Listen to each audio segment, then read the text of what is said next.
All right, I'll go ahead and get the video and the audio broadcast started of the old Tube Radio Network. 27085 is our frequency in the RF zone, if that's where you're at. Otherwise, you'll be able to hear us at oldtuberadio.net and check us out on the Google Video YouTube for the old Tube Radio Network for December 8th, 2018, where we will be checking in some of the old vintage 1950s, 60s, and 70s tube radios, as well as talking with our shortwave listeners tonight on the old Tube Radio Network.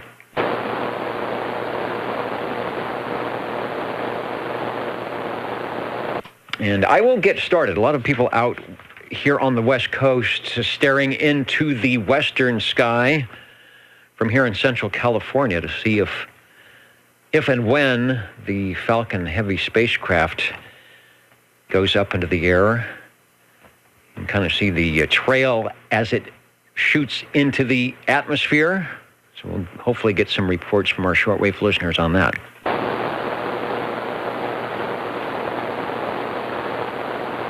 Let me grab the SWL check-in list, and we will look for our 00. Hello, Dennis. 00 checking in. All right, sounding good. It's clearing a little spot off on the table here so I can get you checked in. This is week 7 of our 8-week roster. Thanks, Bob, and we'll catch you on page 2, I believe it is.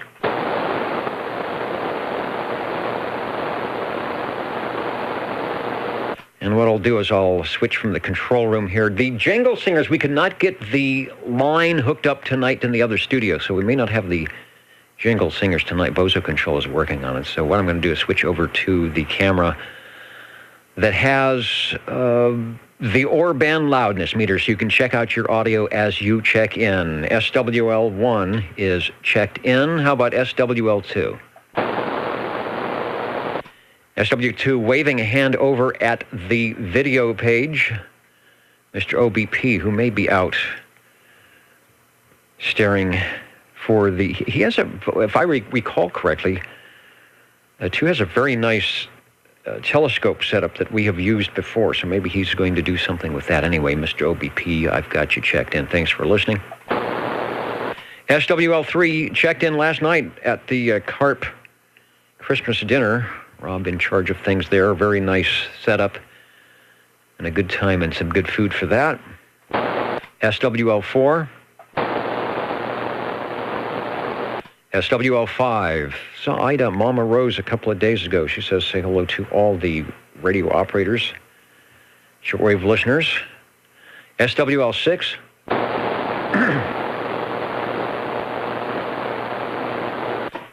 SWL7. Proxy for 7 there, Dennis. All right, get a proxy for 7. I wasn't sure if it was poker night or not. If it is, I hope he does well. And then when he gets back, he'll be motivated to get on the radio. Thanks for the proxy check-in there. Roger, roger. SWL 11 and 12 checked in via email over to SWL 13. Keeping an eye out on the old tuberadio.net page, where you can check in if you can't get by on the radio or if you're checking in digitally. Make sure that everybody gets in tonight. Over to SWL 14. SWL 15. I bet Eastontown has a real good shot looking at Vandenberg. SWL 16. SWL 17. SWL 18. Shortwave listener 19. And don't go away. Your favorite radios will be checking in about 20 minutes or so when we start glowing in the dark on the old Tube Radio Network. Right now we're at the shortwave listener roll call looking for SWL 20.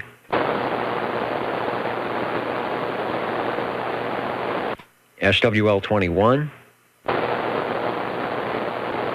And let me check. I think Mr. JT is probably somewhere in the rain out there in the Wasama Swamp. We'll get you checked in there, Mr. JT. We had rain, but it's dry. The last couple of days have been no rain, meaning that we will probably have some nasty fog here in the next couple of days as the sun comes out. Got you checked in. All of our stations out looking up in the sky to see if they can see the launch out at Vandenberg Air Force Base, which is actually, 90, 100 miles away. Maybe more than that off the coast. But once the rocket boosters get high enough in the altitude, they are visible here from the Central Valley. Looking for SWL-22.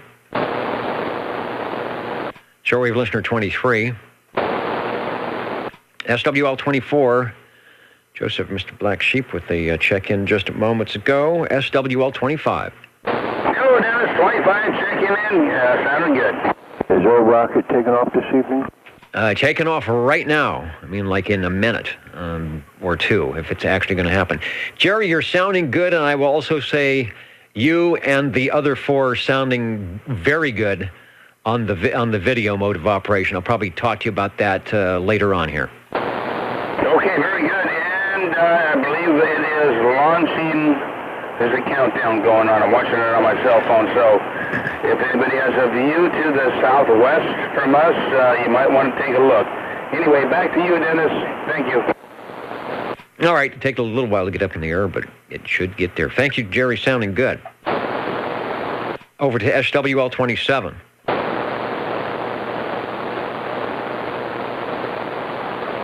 SWL-29, we have a proxy check-in for Mr. Loner, and that takes us up to SWL-31. That's Robert and Teresa, and I think I did see them checking in. He is looking west. It's going to have to get really, really high in the altitude to at least see the launch part. Maybe once it gets in the orbit, wherever it's going, you might be able to see it that way. But keep looking. You may do better than us. I think we have clear skies, but typically things get a little on the foggy side. We'll get some reports from our shortwave listeners. See what's going to happen with the launch there. And I like the picture. I like the picture on the, what is that called, on the meme or whatever it is. Anyway, it's looking good. Thanks, Robert. Over to SWL-32. I'm going to proxy in SWL-32. SWL-33 myself, and it looks like the Jingle Singers are wandering out. They're probably going to be in the green room tonight. We could not get the link up from the other studio working tonight. I do not know what the problem is with that. We really haven't changed anything, but sometimes they like to take a night off and have some fun, so at least we'll get the control room checked in here. SWL-35, where it is certainly cold. Bill checking in from Cheyenne, Wyoming, moments ago at oldtuberadio.net. A good way to do it if you can't get on the RF side. Wave a hand, and I will eventually refresh my page and see all the comments coming in. Thanks, Mr. Bill, for checking in. Let's go a little bit closer to home, SWL-36. SWL-36. Sounding good, Roy. I don't know if you have any launches going on over there, but you sound good.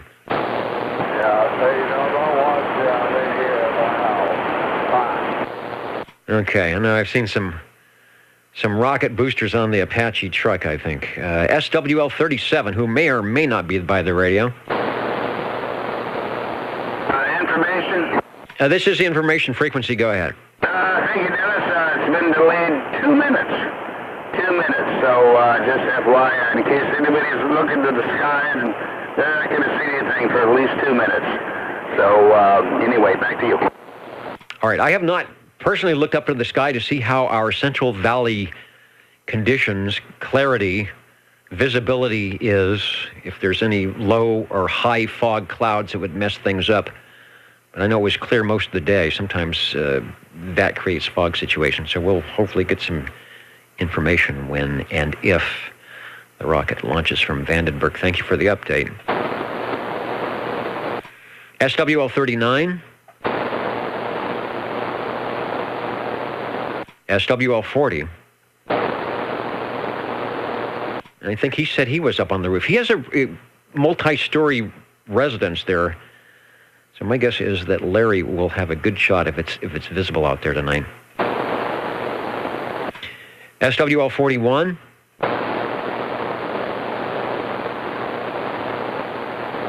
And I'm thinking, if I had the video stream, if I knew where to look for the video, I might be able to punch that up. SWL 42. And he was sounding great earlier, SWL 43. I'm going to get Crazy Eddie checked in. He may be trying to see something. I think he said he was behind the hill, though. I know Ray is peering up to the west out in Utah. Hello, 4360, SWL 44. We've got you checked in. And you may be able to do better than us tonight. And Ray said, yeah, he used to have a really good front row seat at about, 2,500 feet? 2,000 feet up there in the foothills, or out in up by Bear Mountain, looking across the valley, so it was clear. You'd see it way before any of us did. Anyway, Ray, thanks for listening tonight. Over to SWL 45. Sounding good, Dennis. 45. And likewise, nice audio on that radio. No doubt we will find out more about it when we start glowing in the dark. A lot of stations out waiting for the launch, which is probably, if it's happening right now. You're sounding good. 37. Thanks, Dennis. And 37, go ahead. Yeah, I'm checking in. I haven't seen it take off yet. I've been out there. I haven't been able to see nothing. All right, it was delayed 2 minutes, and typically, I don't know what the delay is after it actually launches, when it's high enough to be visible here in the valley. It might take another minute or two for that to happen as well. So I think it's happening right now. But it did take off, though? No, it was delayed 2 minutes, but that was probably about 2 minutes ago. Oh, okay. So, all right, I'm going to go out there and see if I can see it again. Barring any other delays. We are the Old Tube Radio Network. We're in the shortwave listener roll call on page 2. If you're playing the home game, some of the real radios will be glowing in the dark here in about 15 minutes. The tube radios that many of you know, many of you have from the late 1950s through 1977 or 78 when they stopped making them. But here on Saturday evenings from 8 to 10, they're making a lot of them. We hope to be checking them in coming up. Looking for SWL 47. 47, greetings from the Radio Lounge. Hey, I'm just now tuning in. Which direction am I looking in the sky? North, south, east, west? You are looking straight down Bullard Avenue and then making another half turn towards the south and trying to get away from the trees. Great. I'm out there right now. All right. Yeah, Bullard Avenue to the west was what I should say. And hopefully there is some visibility going on, and I haven't heard if we have any more delays or not. Looking for SWL 48.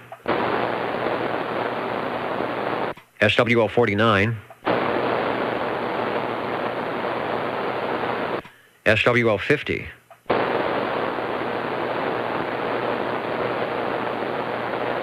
SWL 51. 51 checking in. 51 on the rocket ship to nowhere or somewhere. Sounding good, Jay. We got you checked in. Thank you, guys. Have a good evening. SWL 52.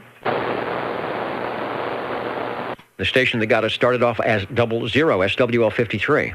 53 checking in once again. On the 2-for-1 coupon, one more week. Bob, thanks for checking in, and we're turning the page. Thank you. Info?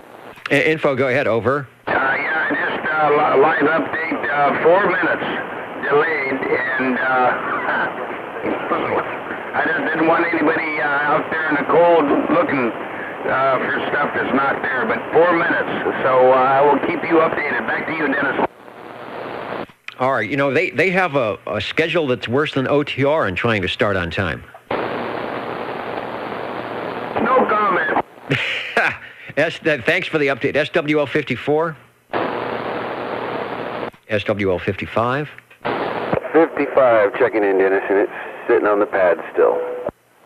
Yeah, that's what I just heard. And you, I think probably if you're not behind any hills, which I don't think you are, maybe behind some trees, should have a very good shot if it's actually going to be seen. I can pretty much see to the Fraser Park. Yeah, I was going to say you'll be able to see it way before we can down here on the flatlands once it goes up. If it's clear enough, that's the main thing. It's not a nice summer night, but it'll be interesting if it gets going. You're sounding great as always. We've got you checked in. Thank you, Dennis. And you see above the clouds. Yeah, but how much you get high enough, you are above the clouds. Where are we going? SWL 56. Good evening, Dennis and the net. 56, T-4 and holding.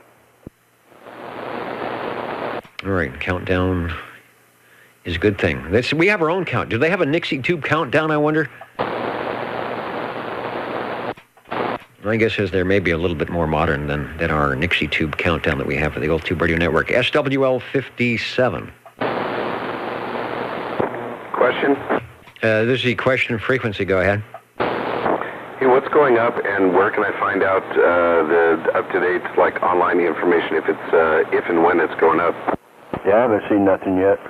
Yeah, it's T-minus 4 minutes and holding. Anyone out there looking or listening that's looking at a URL or a site that has the video can relay that to us or even post it.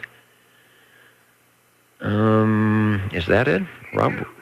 Robert posted something online. Anybody have info? Station. Yeah, go ahead, Phil. Yeah, I'm looking. I googled Vandenberg missile launch, and I don't know what website it is, but you can find it. I'm sure it's a live camera type shot of the rocket and giving status of T-minus and holding, etc., etc. Over.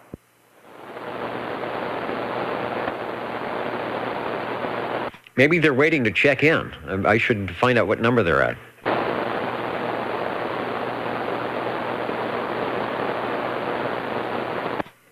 They're hanging on for the SWLs. All right, we'll keep going and see.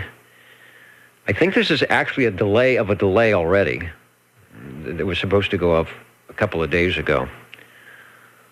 So we'll see what happens here.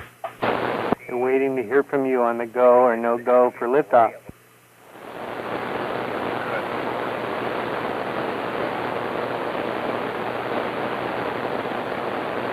I think it's been scrapped. Well, we'll find out. In the meantime, let's go to roll call. Back to roll call. I did hear Phil. I didn't hear the other Phil. How about SWL 59?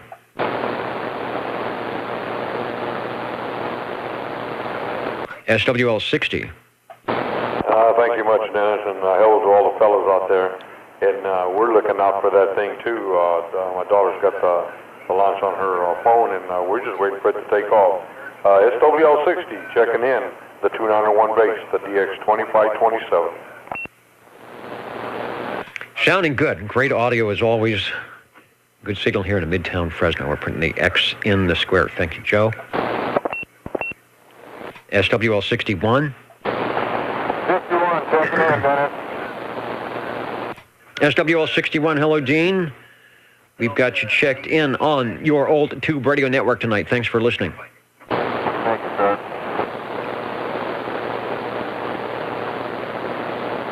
SWL 62.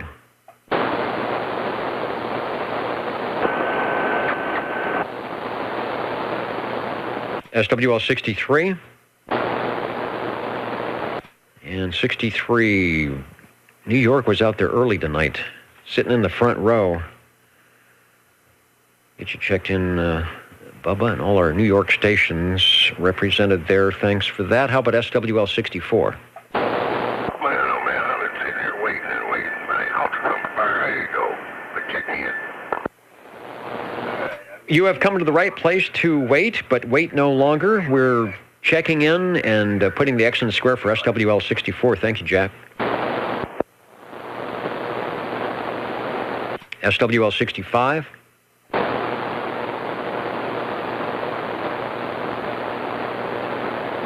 SWL 66.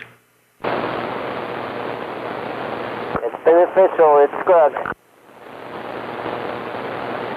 All right, two officials, John Lee and Larry, they're both saying that the launch has been scrubbed for yet another date. I think this is the third time, or next time will be the third time. So you know what they say about that. Oh, boy. All right, everybody can come in and check in and not be freezing out there. Sorry, I got to go back up there.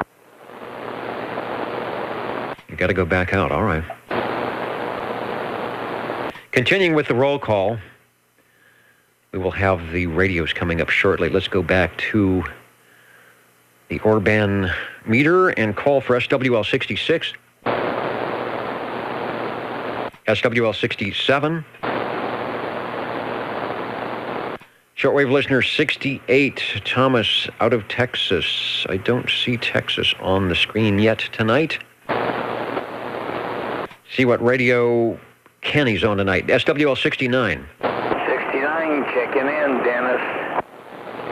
Sounding good here on AM. Thanks for listening. SWL 70. Hello, Dennis. 70 requesting a delayed check-in, please. All right, we will not scrub your check-in. T-0 and counting. Sounding good. Were you at the CARP item last night? Did I miss you? I was not there. You were not there. Okay. I was thinking, if you were there, I think I would have seen you. But I thought, well, maybe I just wasn't being social enough. All right, but you are here, and we've got you checked in. Well, I guess that delay was enough. Thanks. Indeed. All right. Let's move on to... Mr. Stan out there in Dallas, Georgia. In front of the Rockola and the Pierce Simpson and all sorts of good tube things out his way. And he is waving a hand. Our official Mr. Announcer icon there in front of the ribbon microphone. Thank you, Stan, for checking in on the old Tube Radio Network. SWL 72. Break OTR. And the break OTR. Go ahead, please. Number 20 checking in late. 20 in, 29. And I'll be back after a while. All right, 29 we got, and 20 we have officially right now. So we get you checked in. Thanks. And I want to say hi to those on the video page. I have yet to look over their Black Horse Militia. Watching the launch as well. From snowy, icy, rainy northeast Georgia. Does it do all that in Georgia? Where they actually still have power and all that. Thanks for the update, Butterbean. Hopefully you will still have power at the end of the net here. Back to roll call, page 3, SWL 73. SWL 74. Hello, Dennis.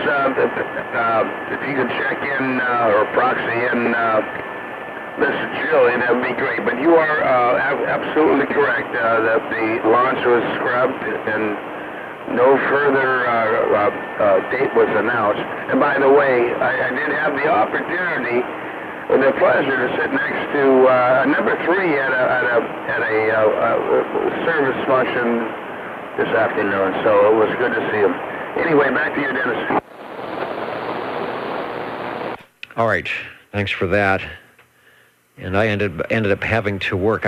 My schedules got switched around, so I had last evening off, which I normally don't, but I had the morning where I was busy. Or otherwise, I might have been next to you guys too, I bet. I bet you would. All right, well, we're going to miss that guy. That's one of the people that's active in everything. And when they're not around to do that, it leaves a big empty space. So Going to be hard to fill that one. Thank you for checking in. We got Miss Julie know that we've got her in there. SWL 75.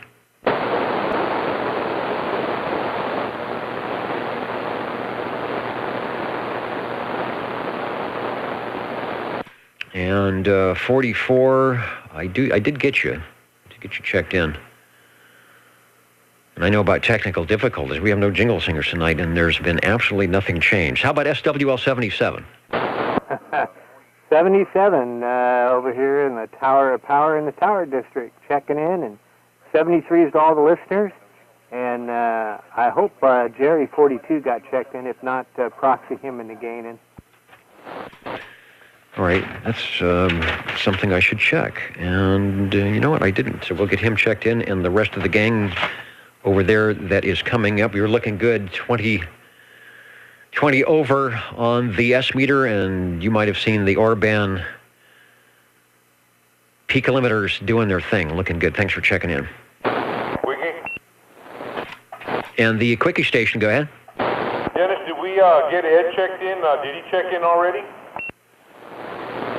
We have a proxy for Ed, SWL7. Oh, okay, just making sure because I told him I'd proxy him in.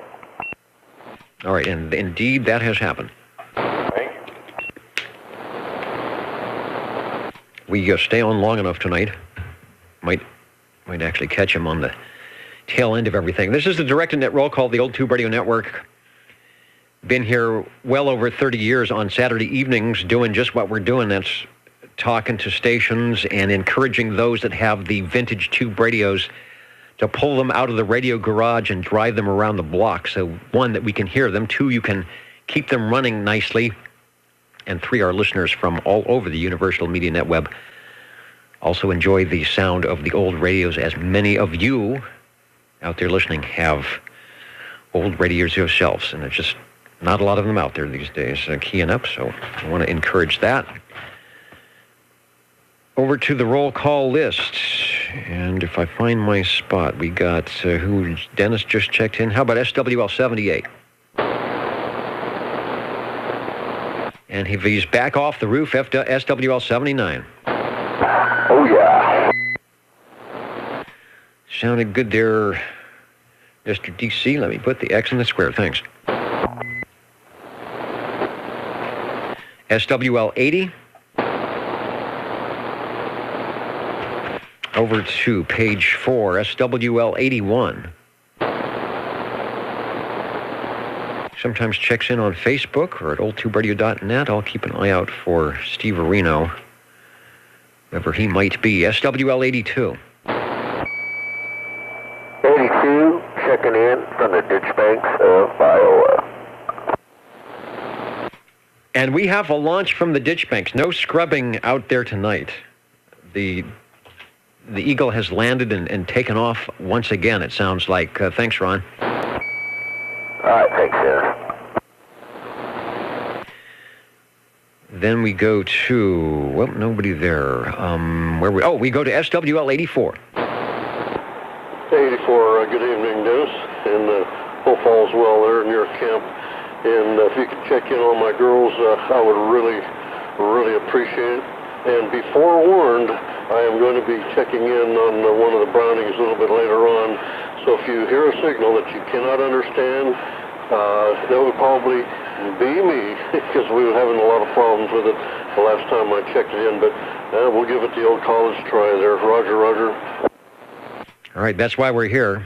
The radio's checked in, and if they're in need of a little peeking and tweaking, helping with that. Also recording the audio so you can listen to the playback later on and see if you like what you heard. We will get the rest of the gang checked in here in just moments, and it's good to hear you back in the air chair. Also waving a hand and saying hello to the Bob and Steve show out of Oxford and Westchester, Ohio, where it is 24 degrees.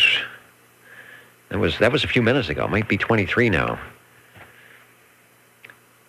So thanks for listening in out there. Waving a hand. We are, let's head up to Reedley, SWL 85.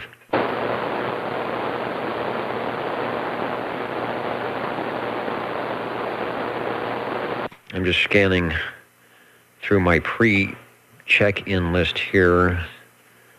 See, everybody's come in earlier than expected, so it doesn't look like it. We have a lot of stations. Up in the balcony, waving a hand, there's Neil from North Carolina. Utah's up there as well. Oakland, who was in the front row seat, now up in the balcony tonight. Hello to Friant. Kentucky, near Florence, somewhere tonight. Centerville, Virginia, Dallas, Georgia, of course. Station in Washington, some local stations, Tennessee, South Carolina, and a host of others, Maryland. Right there in the footlights of the front row. 86, 87, and 88 all checked in. That's the Mountain Maid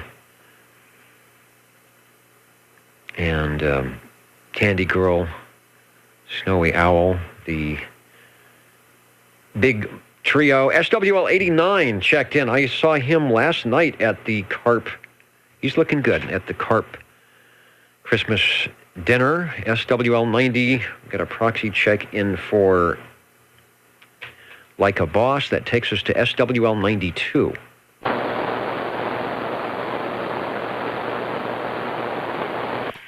And if he's made it to the radio room, I know he's not sandbagging. SWL 93. Oh, Sandbagger 1, checking in. All right, Sandbagger 1 checking in. What radio are you on right now? I'm on an SBE band command. LCBS, I think it's an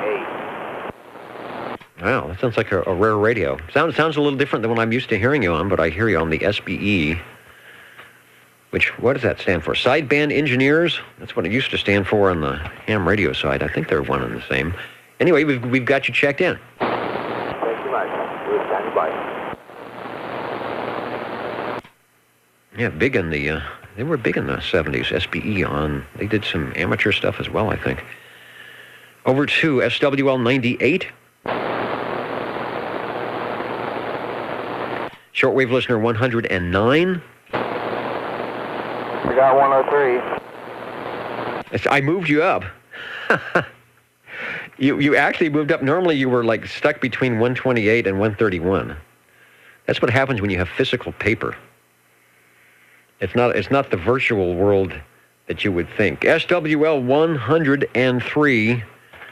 Jeff, how are you doing tonight? I'm good. Sorry, fighting with the egg. Well, they say take a deep breath and a timeout, and a little bit of refreshment at the old Tube Radio Network should make life a little bit nicer for a few moments anyway. Good to have you along and on board tonight. Thanks for checking in. No worries. 103 checked in. Let's try SWL 110 up in Friant. And SWL 111, who wanted to check in. Yeah, Robert, I was just barely hearing you on the stream. I'm not sure exactly why. And I did see your messages to get checked in. I heard you talking to 43, to Crazy Eddie. I was hearing him really well. And then he did something. He switched something, and you guys were still talking, and his signal went way down. Then he came back. So I don't know what's going on between here and Wheatley. Maybe that big fog bank is hanging out on Academy Avenue or something. We do have you checked in, though. Thanks for being patient with the old Tube Radio Network. Over to SWL 113. SWL 114. 114, checking in. No problem hearing that signal. Sounded good, Wayne. We do have you checked in on the old Tube Radio Network. Thanks. Thank you. And then we head up to 128 out in Fairfax, Virginia. John Lee, who is out on the band, retired this week. Now, does that mean you retired this week because you took a vacation, or you retired this week because this is the week of retirement? In which case, there should be a lot of celebration going on. And I wish I was right behind you in line, but I'm not quite there. 30 degrees where 128 is tonight. So we have nothing to complain about where it's, I don't know what the outside temperature is here. I imagine it's in the very low, at least here in Midtown, Flatlands, low 50s, maybe upper 40s. So we're having a warm spell. 73, John, thanks for checking in. And if it indeed is the big retirement, congratulations. And maybe that'll leave some more time for radio and antennas and all that good stuff. We will see. Over to shortwave listener 131. SWL 133. Good evening, Dennis. 133 checking in. And we definitely have liftoff over there. Sounding good, Dave, as the radio is working nice tonight. Thanks for checking in. Shortwave listener 135.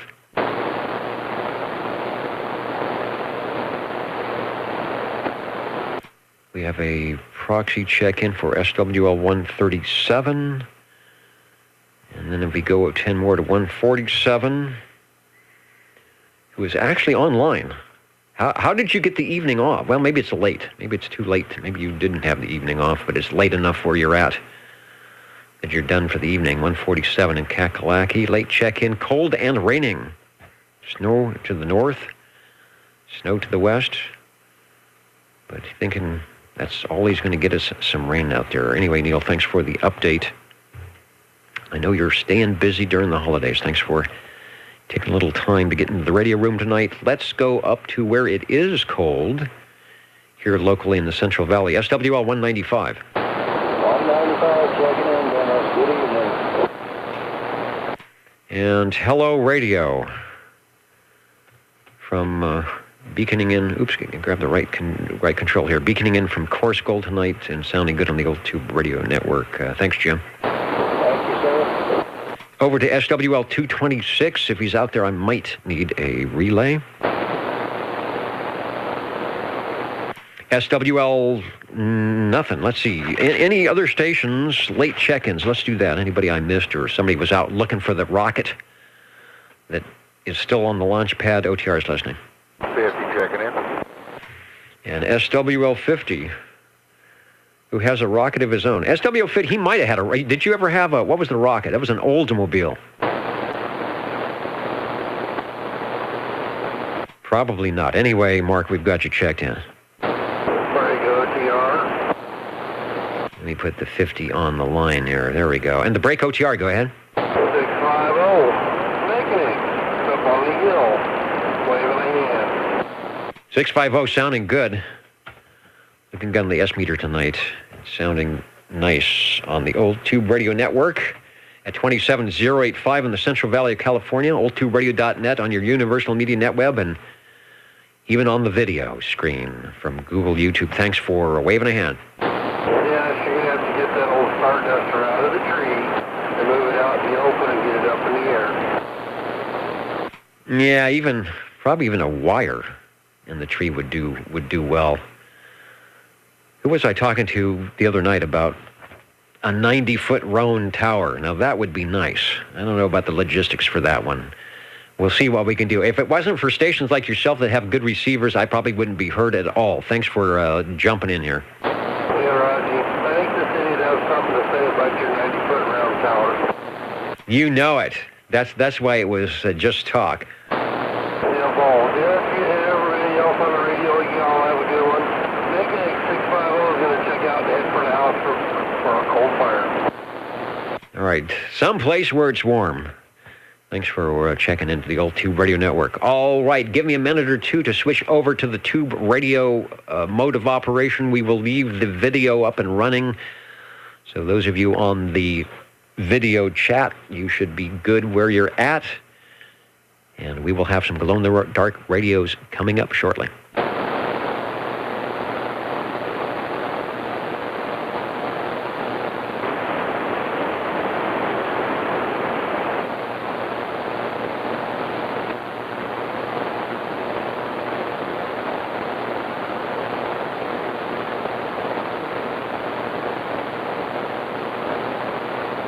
Dennis, are you out there? No,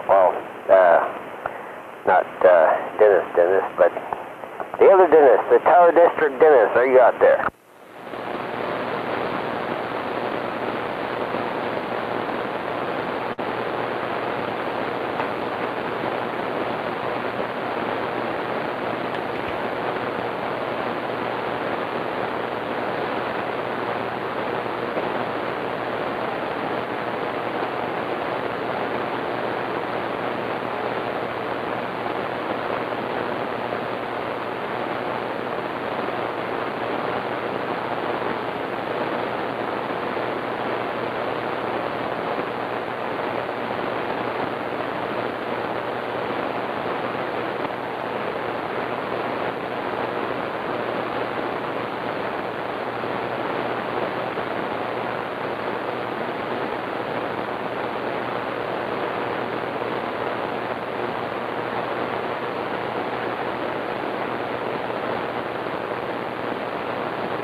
And welcome back to the Old Tube Radio Network. I'm lost without the jingle singers getting me started off for the Tube radios. We have a miscommunication link going on between the other studios, so unless they want to jump in here and sing behind my shoulder, we may not hear them. So with that in mind, I will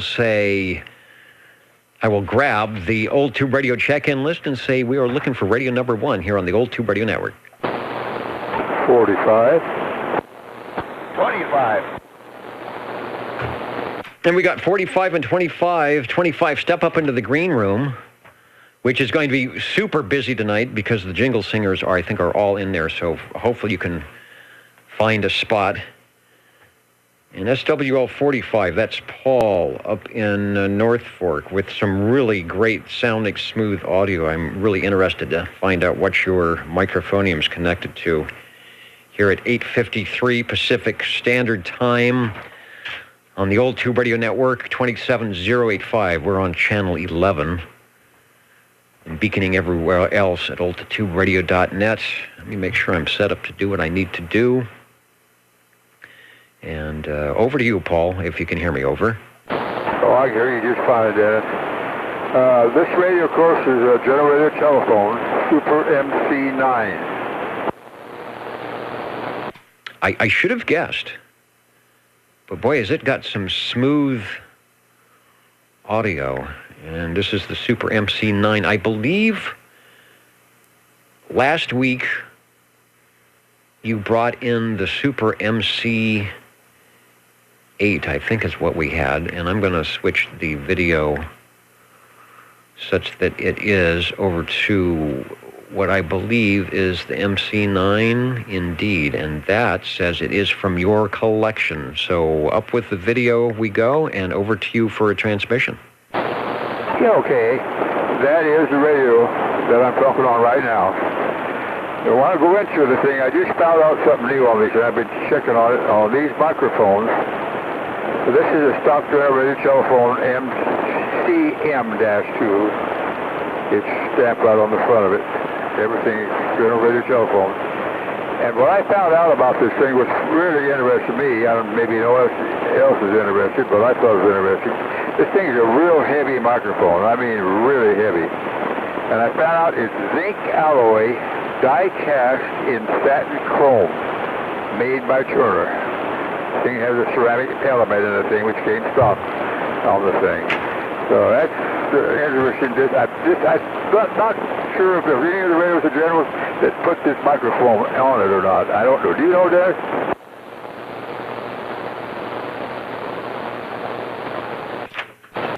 Sorry, I was jumped out of my chair to make an adjustment on a piece of equipment here. And since I'm wearing headphones, I have to be really careful about running back so I don't tear anything up. I don't know much about the microphone at all. We're looking at a picture, and I will agree with you. Just from looking at the picture, it looks like it's nice and heavy. But I'm not sure the element, and maybe that's contributing to the great sound that we're getting, nice and mellow. It's not super loud. It doesn't sound amplified, but sometimes when the audio is too amplified, it doesn't transduce your voice in a true manner. And I think that one is doing a quite nice job of that. So I apologize for not being able to answer the question, but I do like your audio, over. Yeah, no, that's the whole idea. They claim that this heavy zinc alloy die cast is better as far as for the sound than the plastic ones. It's interesting to check on that. I'd have to check on that more. But they didn't put that many of these microphones on these particular journals as far as they went with the plastic ones and everything. But this does have a ceramic element. It says right in the book what it has. Well, I thought it was really interesting on the thing. It's a beautiful radio. Back to you. It's a beautiful radio. Sounds nice, too. I hope you get a chance to check out the audio on one of the playbacks. I think you'll be real happy with it. Nice, natural sounding.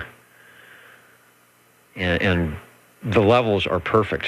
You really don't have to do anything or move back or forward or just relax and have a good time on the General Radio Telephone Super MC9. 10 tubes in that transceiver.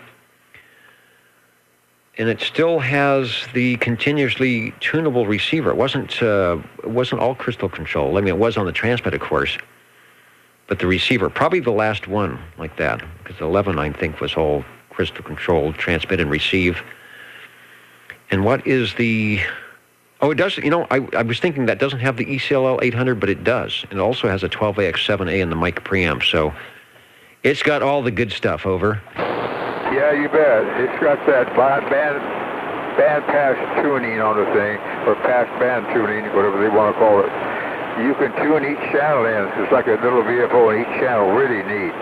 They started that this year. They had a good idea. Of course, that went on to the 11, 11A, and the 12 also. It's really a bonus for these things. Neat radio, and thanks for checking it in, Dennis. Thanks for bringing it by. And the cool thing is we actually have the photo we were showing when we put it back up before we go over to Jerry is from Paul's collection, and like I said, it's probably the one, or maybe the one he is actually talking on, but it certainly is the picture of the microphonium where we're talking about. So, radio number one, getting us started off, the General Radio Telephone Super MC9, sounding great for stock audio. With that, let's invite SWL25 to jump into the air chair. I'm rescuing you from the jingle singers and whoever's in the green room tonight, Jerry, and hopefully you can take a transmission now, over. Well, holy cow, Dennis. Hey, thank you, man. It was, there's a party going on there, that up in the Studio C. I couldn't even get into the green chair. But anyway, that's enough of that. 25 checking in on a Holocrafters CB3A little phone. And by the way, Paul, you sounded great. Sounded great on Wednesday nights, too, by the way, if you're listening. And anyway, yeah, this Holocrafters CB3A talking on a non-powered D104, Dennis. And this, by the way, this Holocrafters has the external VFO and also the S-meter on it, and it's working as I talk. It's bouncing up and down, so that's a good thing.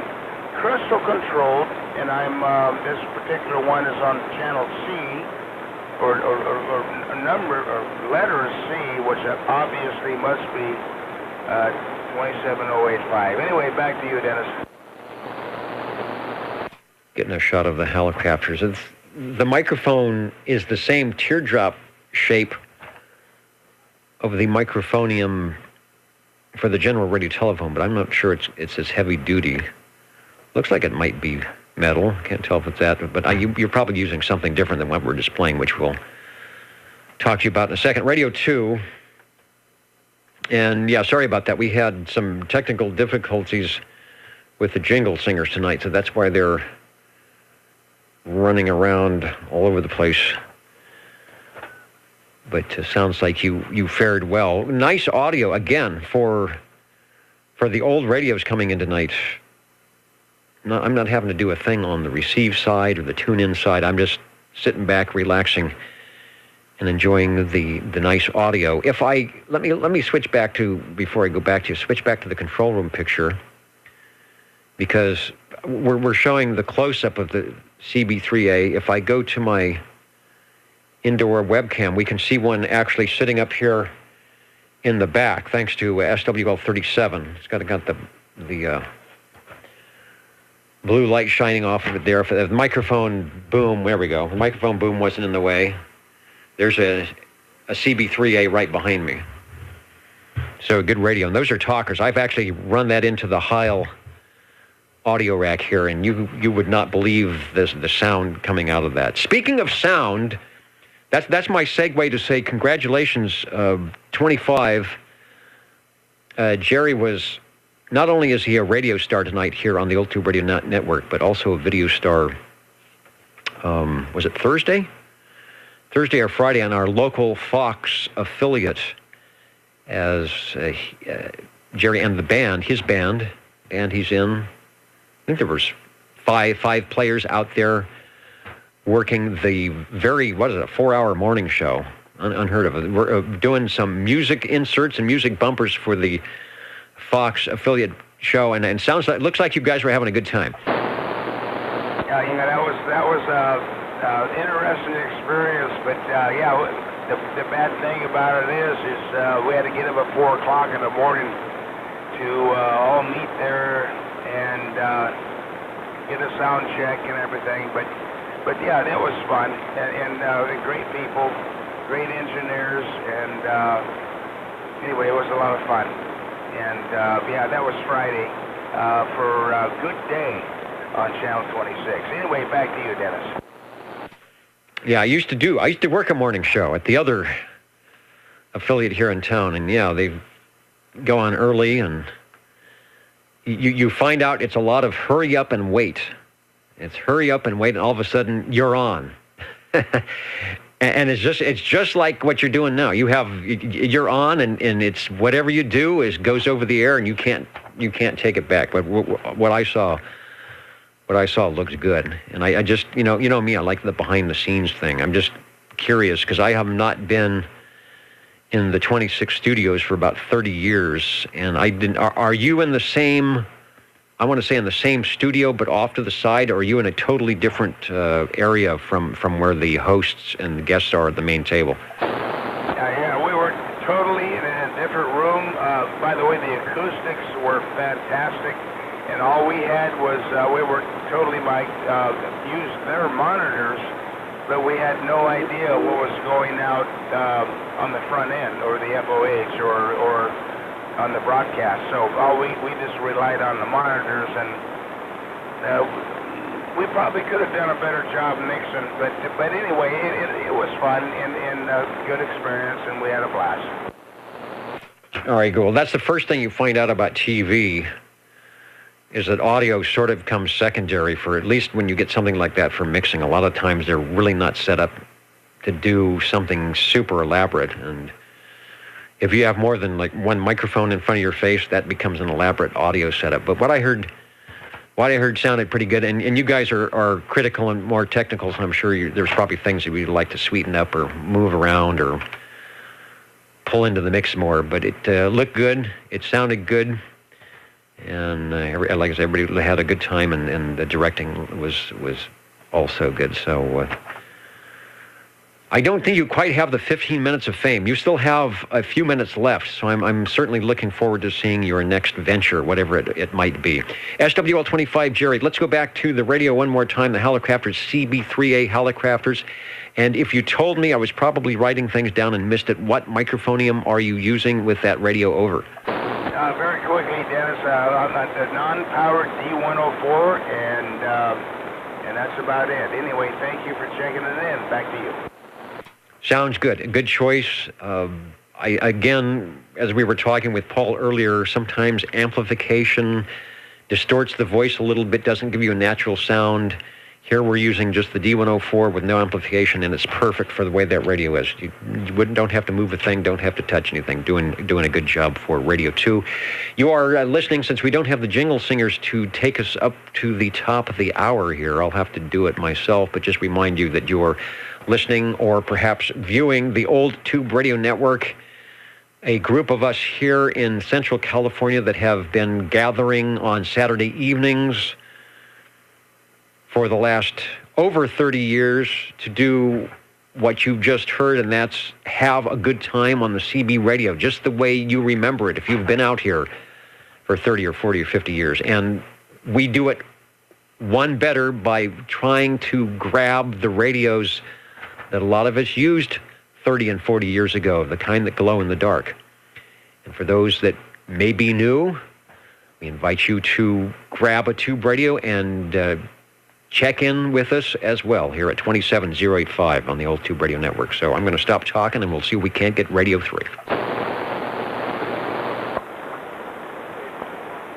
Comment. All right, there was a station that said something, and I didn't catch the audio because it was low, so keep that thought, and we will get back to you.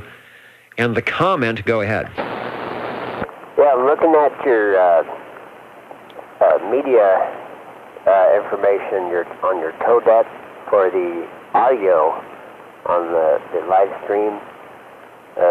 Not the YouTube stream, but the live stream on the OTR net page, and it's really low. It's a stereo signal, but the bit rate is only 56 kilobits per second, and the sample rate is nice. It's 22 kilohertz, but the bit rate's 56. That's pretty low for a stereo signal. Let's see. You are correct. We are stereo. The bit rate is 56K. Sample rate's 22050. So I could probably change that, but I don't think I can change it live. What would you suggest as a bit rate, since I actually have more? When we first set this up, and I didn't think of this, when this was first set up, as you know, the bandwidth for streaming was very narrow. So we kind of squeezed everything as much as we could, since, of course, we're not playing music. We're just doing voice audio, so we thought we could get away with that. But do you have any recommendations for what a better bit rate might be over? Well, the trade-off is, the lower the bit rate, the more listeners you can acquire to, the weaker internet connections. And if that were the case, I would go with a mono. In mono, it would sound okay, but stereo, you're just you're getting too narrow. If you're going to go stereo, I would probably go at like 128 kilobits per second, or 64-bit kilobits per second. If you're going to do mono, that would sound pretty good. All right, and in looking at everything, probably the thing to change would be to go monaural, since there's no stereo Where am I at here? There's really no need to be stereo. I'm trying to think if I would be stereo. There is panning off to what's the right side and onto the left side, and I'm not sure if anybody is listening in stereo, if you could notice that difference. And I got to equal everything up. So, all right, I might try that. I think what I would do is leave the bit rate, because we want everybody to be able to listen. And we're not doing what I would call super high fidelity anything, so perhaps maybe just going binaural would help things out.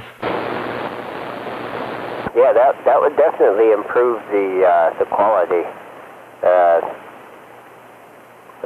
So, yeah, and I would, if you're recording at this rate, I would really consider recording at a, much higher rate than what you're at now. Interesting. All right. Well, I think I would have to totally reset the stream, which I don't want to do to switch over.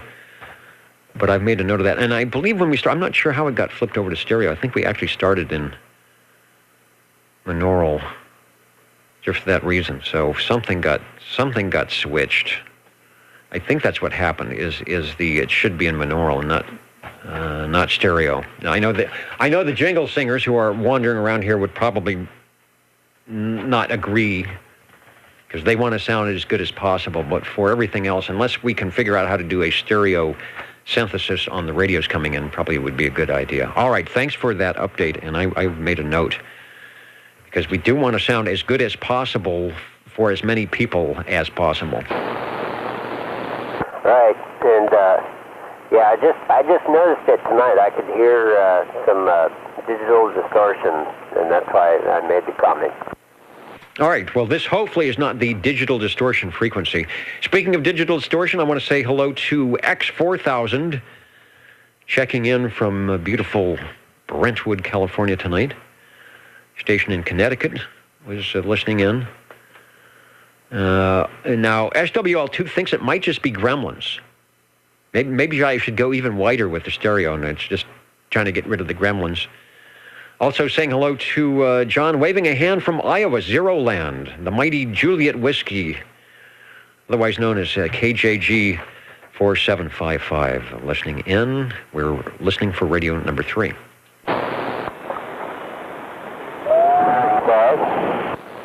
All right, 45, stand by. And I want to get back. There was a station that had made a comment earlier, and I may have missed that. So hang on one, Paul. With the station out there that was standing by, are you still there? You had low audio.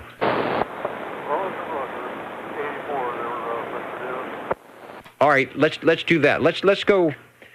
Paul, you'll be radio 4, so hang on one. I think Jerry was in there earlier, and I think what happened was I didn't catch his audio, and we want to work on that a little bit here. For Radio 3. So you mentioned you might be on an Eagle, but I'm not sure. So I will go over to you and we'll find out what is happening there in the land of SWL 84. Over. Roger, Dennis. Well, it is the Browning 23S9. It is an amplified mic. I may have it turned down way low, but it didn't sound very good the last time I checked with this thing here probably a year ago. But 84 trying to get a check in there, Roger. All right, and you do have the check-in. We'll put you at 9:12 on the clock. And radio number 3. But it would be great if we can sneak a little bit more audio out of that without wrecking anything. Over.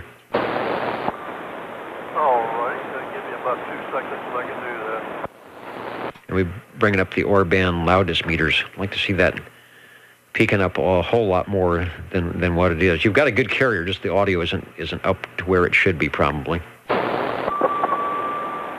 Alrighty, yeah, we kicked it up a notch there. I have not used this microphone with this radio, but about 6 months ago or so I wired it up, and I never had a chance to try it. But like I said, I haven't kicked this radio up in probably well over a year. Did I do anything to the audio, or does it sound caca? Brought it up. The signal to noise is coming up, so we've got more signal and less noise. Might still be about 50% on the modulation. There isn't a lot of low frequencies, but that's probably a combination of the radio and the microphone combined. Hearing the ping now, so that's an indication the mic gain is up. But if you've got a little bit more smoke in the microphone audio, microphone gain, you might try a little bit more and see where we can go with that. Over. Alrighty, well, we brought it up about as high as it'll go. This battery may even be a little bit on the weaky side there, Dennis. But like I said, the last time I checked, it was really, really hashy and trashy on the archives, and I just kind of, put it on the back burner. So when it felt good enough, I'd try to do something with it. So 5 or 6 months ago, I rewired a better amplified D104, but I just never had, hooked the thing up to see if it was going to talk. But, that's about all the audio I can get out of this radio there, Roger. Well, I think you've done it. You were peaking about minus 20 on the average peaks. We're looking at the audio meter here, and now it was up to about minus 17, minus 16. So that brought it up enough that we're hearing more of you and a lot less of the carrier noise. Fidelity is okay. There isn't a lot of low frequencies, but sometimes that's more of a function of the Browning radio. Give me the model of Browning you're on, because I just wrote Browning, but I didn't get the full banana on the whole thing here. Roger, I'm on the 23S9 transmitter, Browning Laboratories, and the R27 Alpha, R2700 Alpha. And, that's about it. It's a pretty radio. Just, it needed to be gone through years and years ago, and I've just neglected it. It needs to be recapped and probably, neutralized and aligned, and it just needs to completely be gone through. And, but I'm just not feeling well enough these days to do it.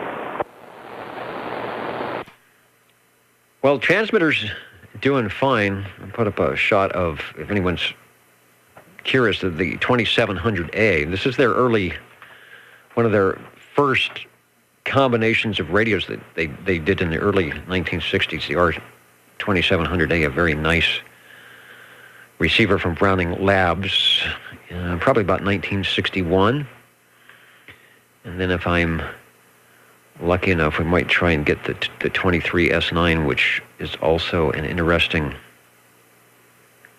looking transmitter. Again, Browning always not a transceiver, but a separate transmitter and receiver. It is pinging nice, and I think you've got the audio set. Of course, you know how things change. Might be worth checking the battery when you have a chance, but it's communicating quite nicely. While I pull up a shot of the 23S9 transmitter, give us a transmission. Yeah, very well, Dennis. Appreciate it. One quick thing here. I'm going to do that right there to see if that made any difference. And I'm going to switch it back now and see if that made any difference. But thanks, Dennis, for letting me jump in there and clog up the bandwidth there. So hope all is well, like I said earlier. And we're still hanging on in here. It's just a little bit on the winky side these days, but that's better than the alternative. So thanks, Dennis. We'll be standing by. All right, we're glad to have you here, and I want you to take it one day at a time. If you feel like checking in, we certainly are here to get you in on the list like we did tonight with the Browning 23S9, the 2700A. For your test, and again, we do, as many of you know, we do archive the audio at old2radio.net. You look at the archive button and look for the date, today's date, and then it should be a radio check-in under the radio check-in, and use the media player of your choice and scroll up to your performance, which is doing quite nicely now. And I did not hear any difference. I didn't have the audio meters up to see if it showed anything, but at least to my ears on the headphoniums here, I did not notice any difference either with level or with fidelity and tone between your A and B. So take it for what it's worth. I mean, it could have been something going on. Maybe it was more of a carrier thing than an audio thing, but Audio-wise, I didn't see any difference or hear any difference. So back to you for a comment. I'm not sure what you did, but if there's anything else you'd like to try, you're looking good. No, that sounded terrible. All I did was move myself in a chair. No, I just adjusted the antenna tuner just a skosh and turn it back to where it was before. So just as long as it doesn't sound really, really hashy, I think I'll be satisfied. And here in another couple of minutes, I'll just check that check the battery. It's been in there an awful long time too there. So okay, Dennis, well, I'll take a stood by and let you get to rocking and rolling. I think that might have been Mr. Jerry there in the green room there. Howdy, Mr. Jerry. Haven't talked to you in a long time there. Hope all's well in your camp too there. So anyway, Dennis, take care, my friend, and we'll be taking a stood by 84.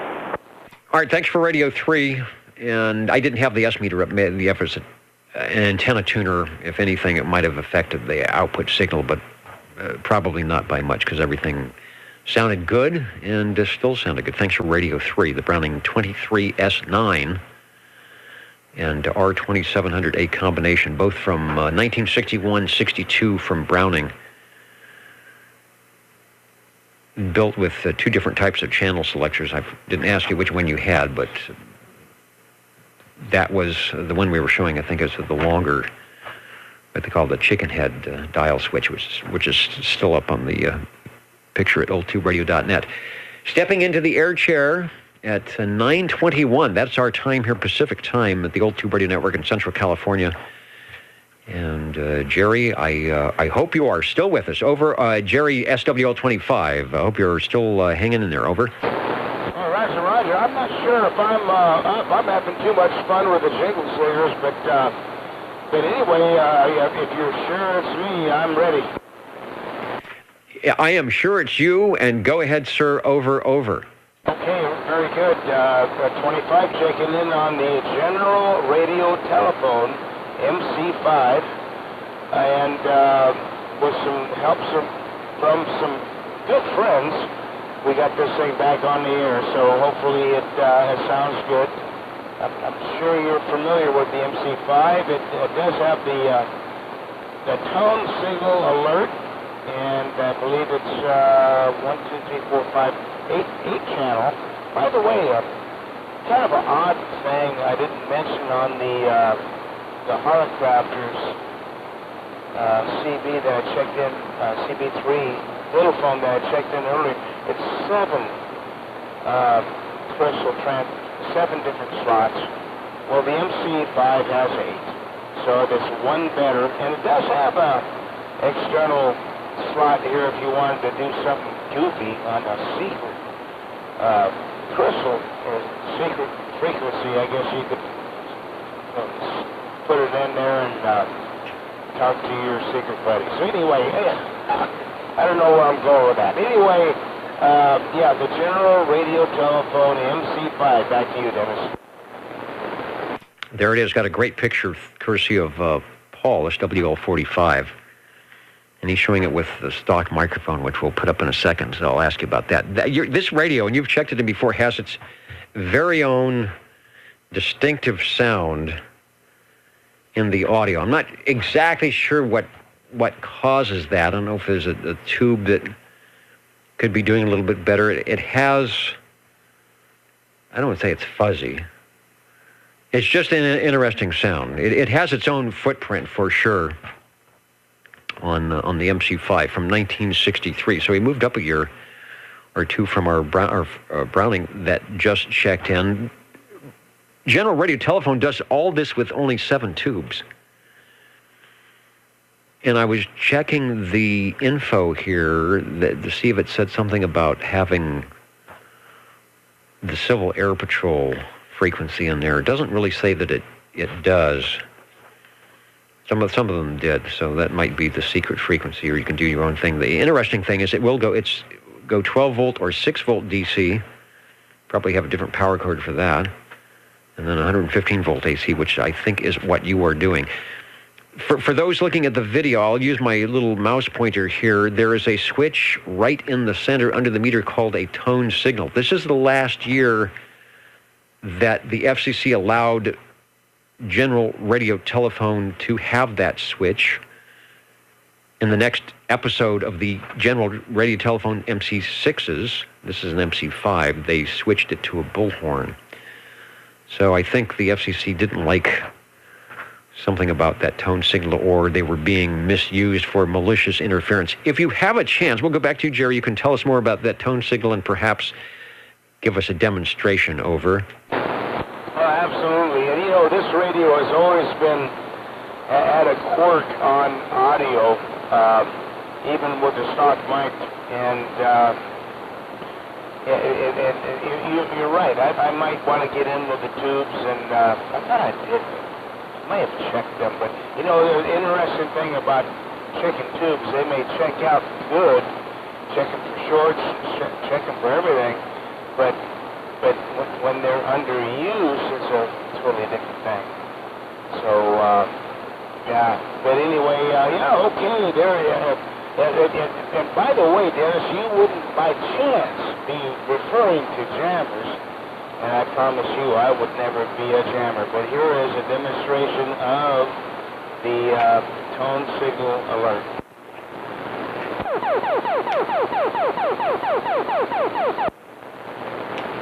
That's you, Dennis. That's what I remember. And it could be a form of malicious interference if you didn't use it properly. Maybe there was something, the way the tone was set up, that was over 100% modulation, because it's nice and loud. And maybe did some type of, you put it on a scope, they didn't like that. I don't know. I've never heard any reason why they told them don't do that anymore. But I do remember hearing these radios on the air when I was on in the early 70s, and they were sometimes prone to be used for malicious interference with the what was called a Tweety Bird tone signal. But obviously, the professional operator that you are used the tone signal for cueing us in at the old Tube Radio Network that you are indeed on, the General Radio Telephone MC5. Sounding good. Thanks for bringing it by, and we will be listening and awaiting radio number 5. 37. Thanks, Dennis. Thanks, Jerry. And 37, I think you might have the Radio 5 out there, over. I hope so. I do hope so. I would like to check in my General Radio Telephone, the Super MC11A 24-channel version, and we are running this here with a handheld stock microphone. Stock microphones are working well tonight. No need to have super amplified audio when you have one of the great old tube radios like we are hearing tonight, Radio 5. And is there anyone listening? Let me check who's online here. Anybody listening from Burbank, California, where these radios were made? Beautiful down. Somebody in Los Angeles in 90043. Radios made in Burbank. I don't have the exact address, and I'm sure the factory's probably not there anymore. Give us a transmission. It's sounding good. Well, if Johnny Carson's still around, we'd send him a note and ask him where they're at, huh?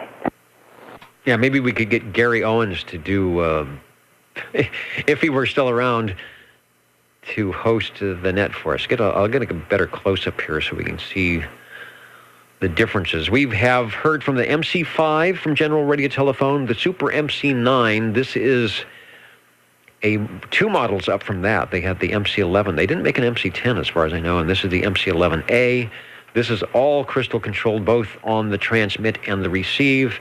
And like the MC9, runs the ECLL 800 and the modulator output, and also has that 12AX7A and the mic preamp. Give us a transmission on your stock microphone.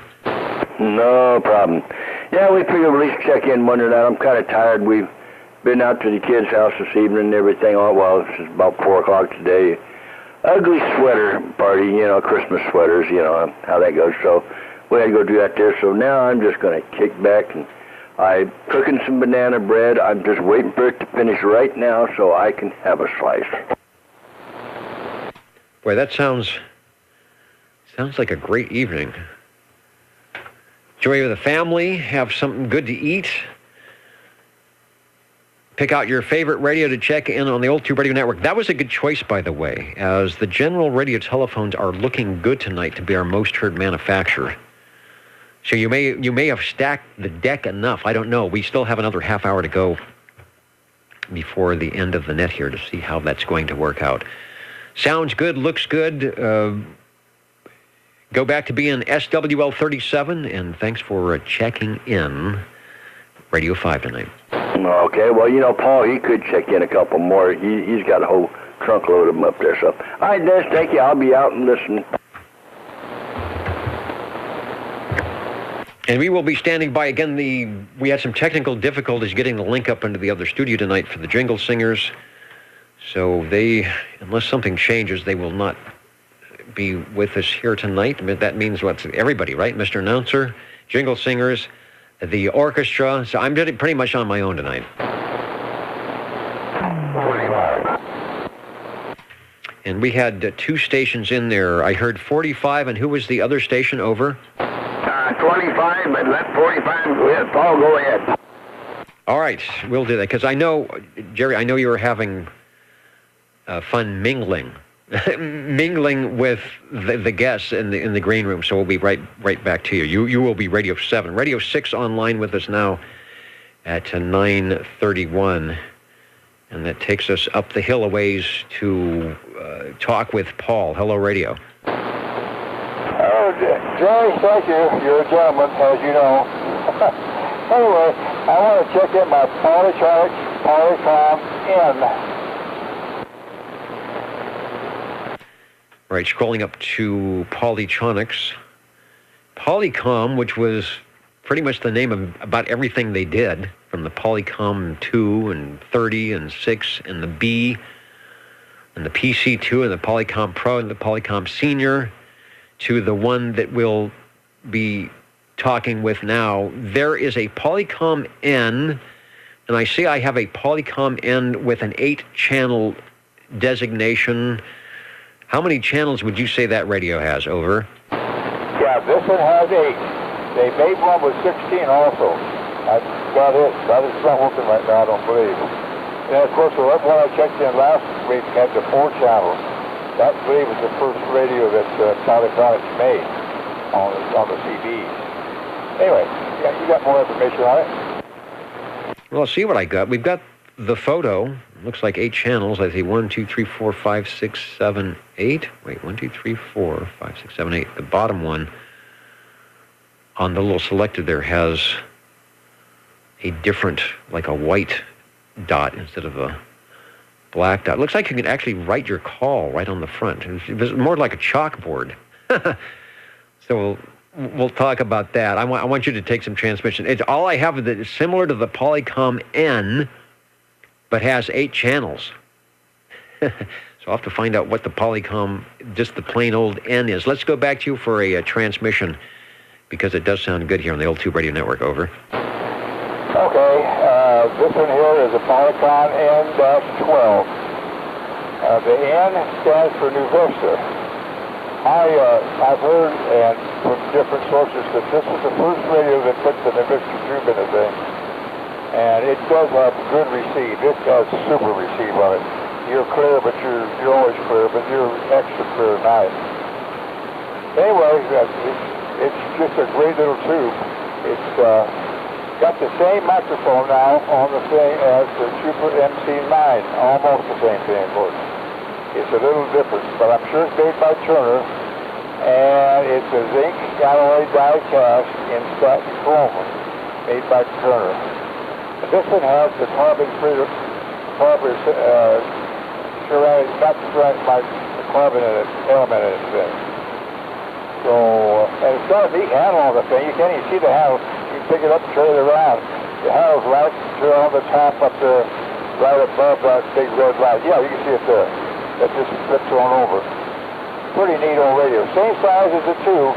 They put this thing, they put the channels in the same area as they had that little box that had the 4 channels right in on the earlier model. So they were probably with the same chassis and everything.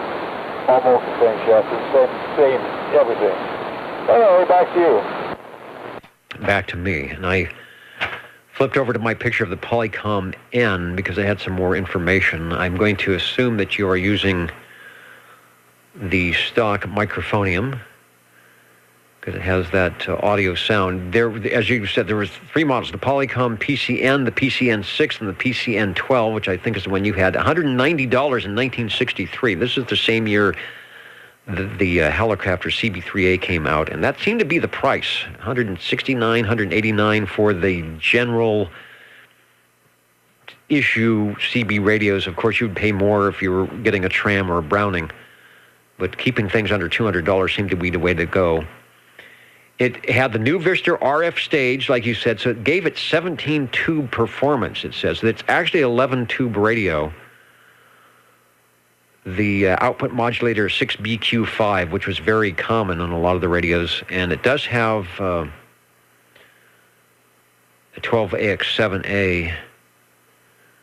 Also, it's another 6BQ5. So the new Vista in there, like you said, is something new for 1963, but certainly a nice addition for the receive mode of operation. You are Radio 6. Let's go back to you for another transmission. And again, don't need to do a thing to that radio. It's sounding good. I guess a question I have, and you may not be able to see it all that well, under the speaker there's the call sign and unit, a space where you could actually write in your call sign. I wonder if someone in the last 50 years has put down their call sign on that area. No, this has never been written in.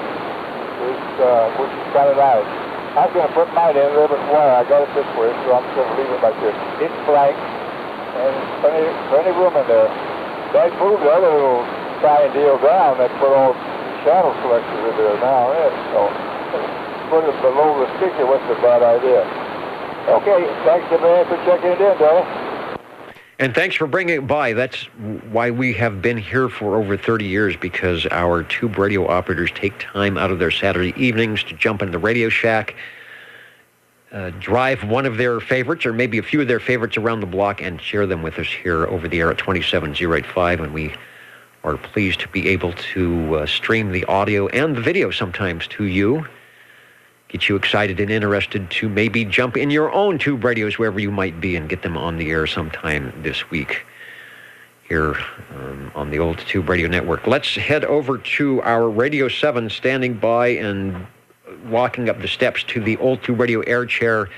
Hello, Jerry. Over. Hello, Dennis. And I tell you, I'm having a lot of fun with the Jingle Singers.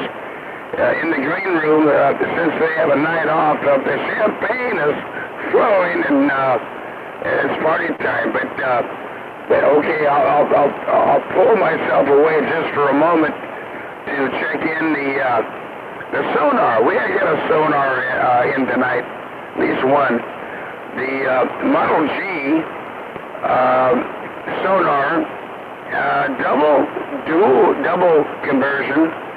And 8-channel crystal controlled and VFO receive and talking on the big fat sonar stock microphone. Back to you, Dennis.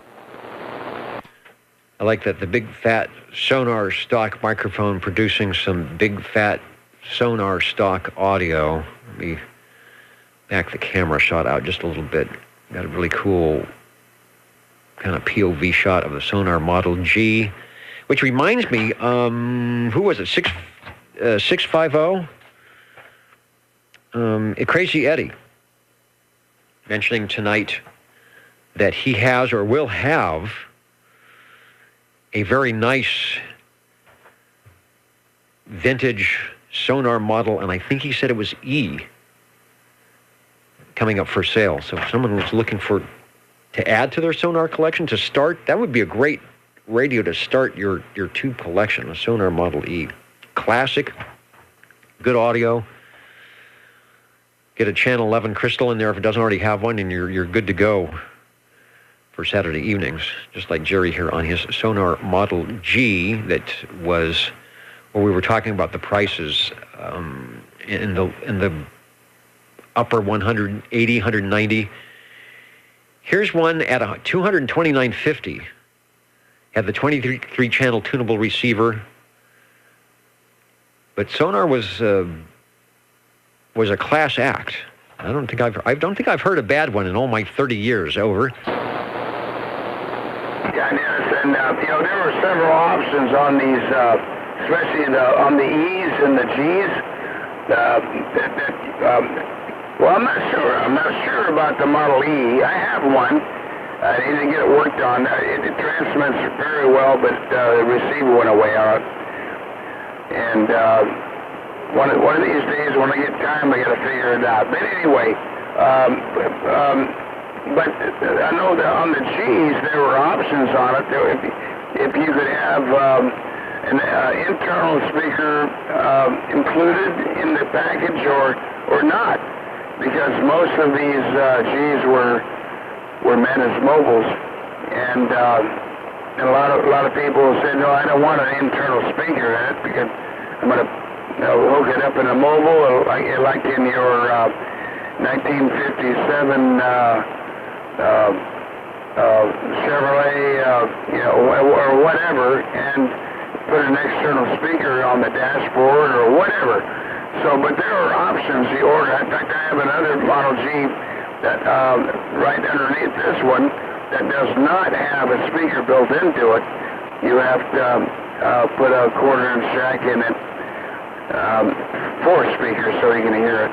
So anyway, just bits of interest. Anyway, back to you, Dennis. Thanks for checking it in. And I want to say thanks for bringing it by. There is the shot, courtesy of SWL 135 from his collection, showing the microphone that is infamous to the Sonar radios.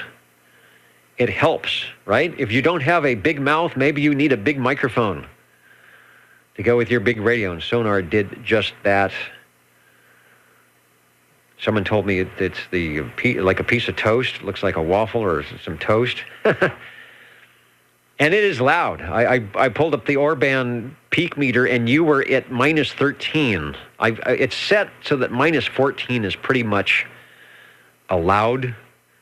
Some loud audio. You're pushing the thing to minus 13, and I don't hear lots of bad items or distortion or anything like that. So it's the microphone, and maybe it's you too. I won't discount your operating ability to make that thing crank out some nice audio, but the Sonar Model G looking good for Radio 7. Thanks for bringing it. Give us one more transmission before you go, and thanks for bringing it by. Okay, not a problem, Dennis, and thanks for what you do, and without you, there wouldn't be an OTR. Anyway, again, thanks a lot.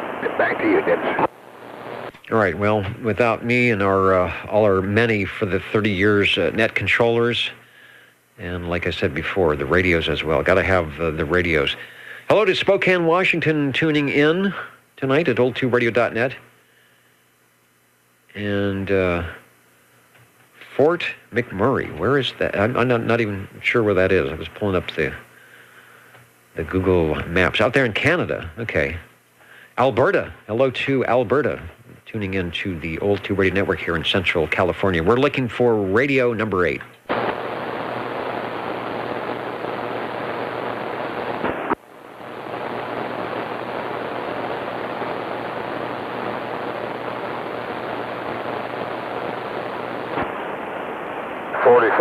Do you hear me? And also, hello to Glassboro, New Jersey, tuning into the Old Tube Radio Network. Way up there in the balcony, hello to you. And yes, Paul, I hear you. Nice and loud, by the way. So let me give you a little chatter to make sure I can get you can get me tuned in. And you are radio number 8.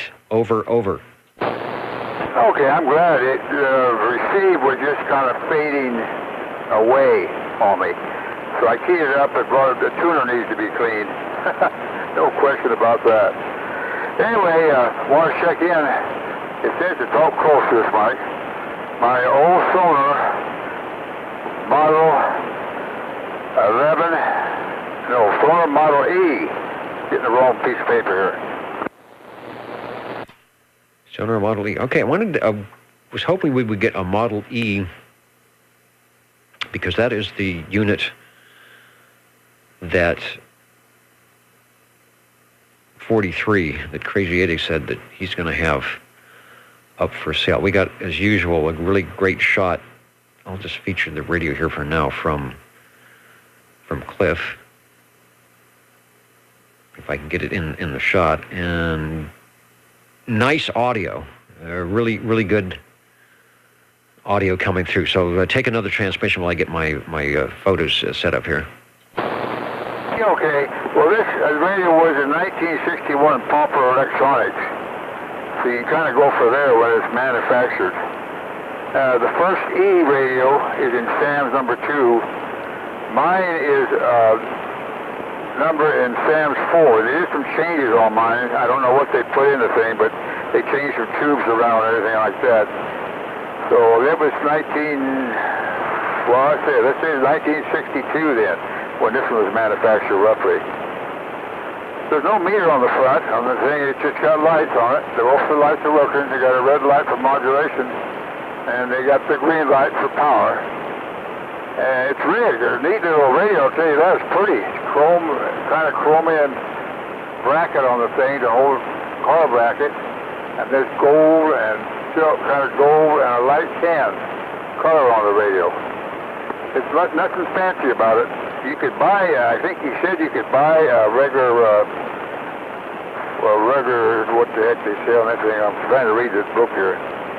Anyway, you purchase a meter, a standalone meter, yeah, that plugs into the back of this thing.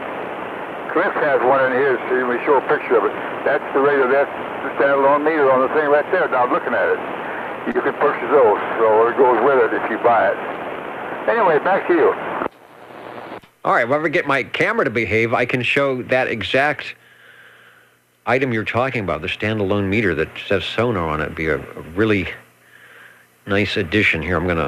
We'll scroll down, and there it is, sitting on top of the radio in a box that says sonar, signal strength, the microvolts. Pretty cool. That would be a nice find somewhere. I would imagine. I wouldn't want to even see what the price of that would be on eBay, but like cars of the era, back in the early 60s and late 50s, you would have your base model of car, and of course you could get white wall tires and a radio, and radio was option, and a heater might even be an optional, power steering, power brakes. So this was another way to sell radios that made sense. You keep the price down, semi-affordable, and then you add the options if and when you need them. Again, good sonar audio, nice and loud, and then doing a good job for the Model E. Back to you. Okay, yeah, this one has a gigantic hand microphone on the thing, but it's plastic. It's not the metal one, so you couldn't do too much damage with this one. He bounced off pretty easy. I don't think you do imprint the thing very deep. But anyway, that's an 8 radio, and thanks again for checking it in, Dennis. Thanks for bringing it by. I'll see if I can get one that actually shows there it is, the microphone with it. Sonar Model E. They actually sold a lot of those, I think. And as we have proved tonight with the sonars checking in, they are all, like the general radio telephones, all really nice, loud audio, out of the box with the stock microphoniums. That's the way they made them. Thanks for radio number 8, doing a good job.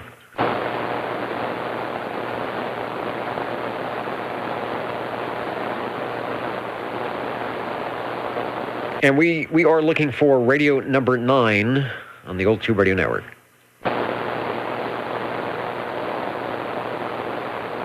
And then Stan, thank you, Stan. Sonar had to move the speaker so the S meter and the spot switch would fit on the front. That's an interesting concept. So let me do something here. I'm going to bring up the front shot of the Sonar Model E. There's the speaker. Then we're going to go to a Sonar Model, let's go to the Model G. I had one here just moments ago, so I should be able to find that. And we'll see what they had to do. So here's the Model G.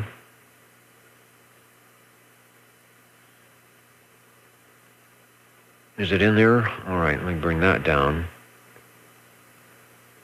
So yeah, that's what I forgot to ask Jerry. He used to say the speaker was in a strange spot. You can see there is no big speaker in the front, and there's like Stan said, there's the S meter and the crystal switch. So they must have put it off to the side, and I'll go back to the Model E. And we'll go back to the one that Cliff had. And there's the big speaker in the front, but no S meter, of course, and no other switches. So interesting. All right, Stan. And I love these trivia when they had you had engineering teams trying to figure these things out year after year to keep up with Tram and to keep up with Hallicrafters and what's the new model and where should the speaker go and what are we missing that somebody else has. So interesting.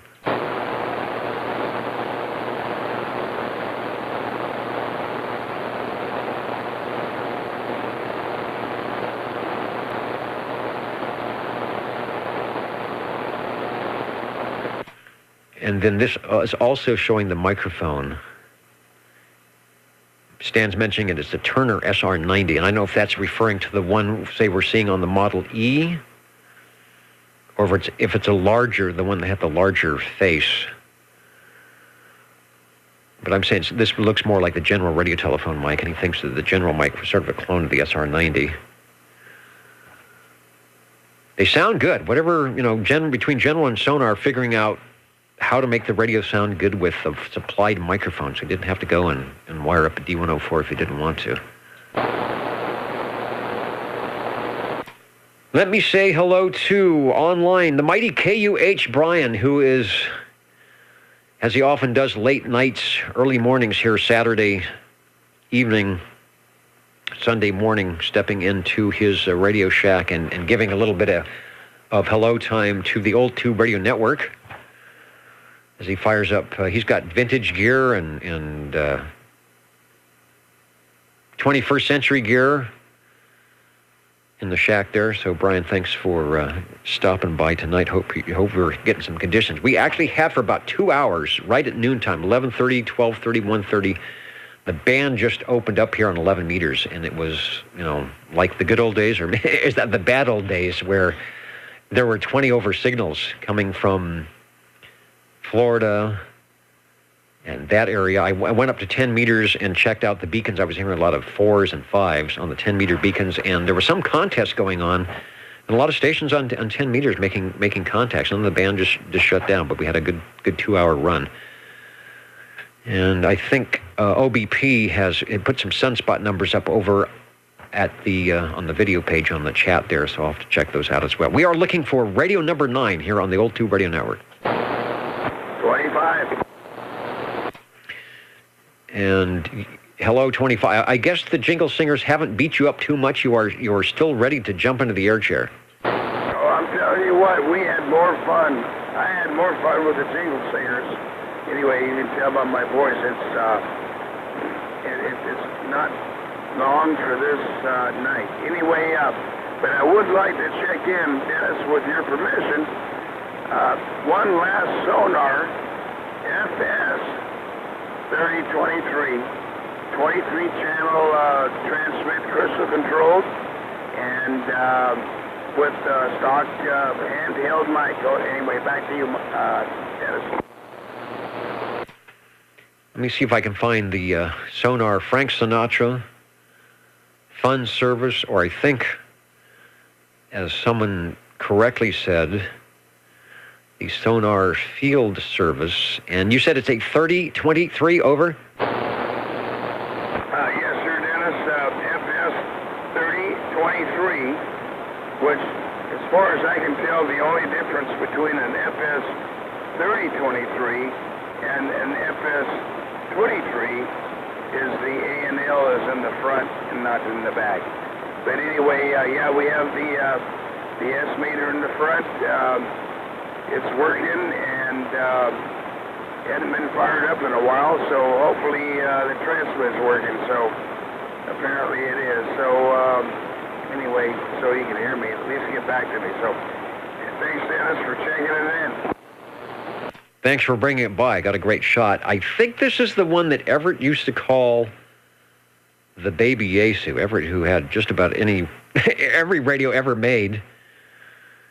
Also had the 101 series. I think he just had just about every piece for that radio. But it has the gray or the silver and the black knobs with the silver inserts.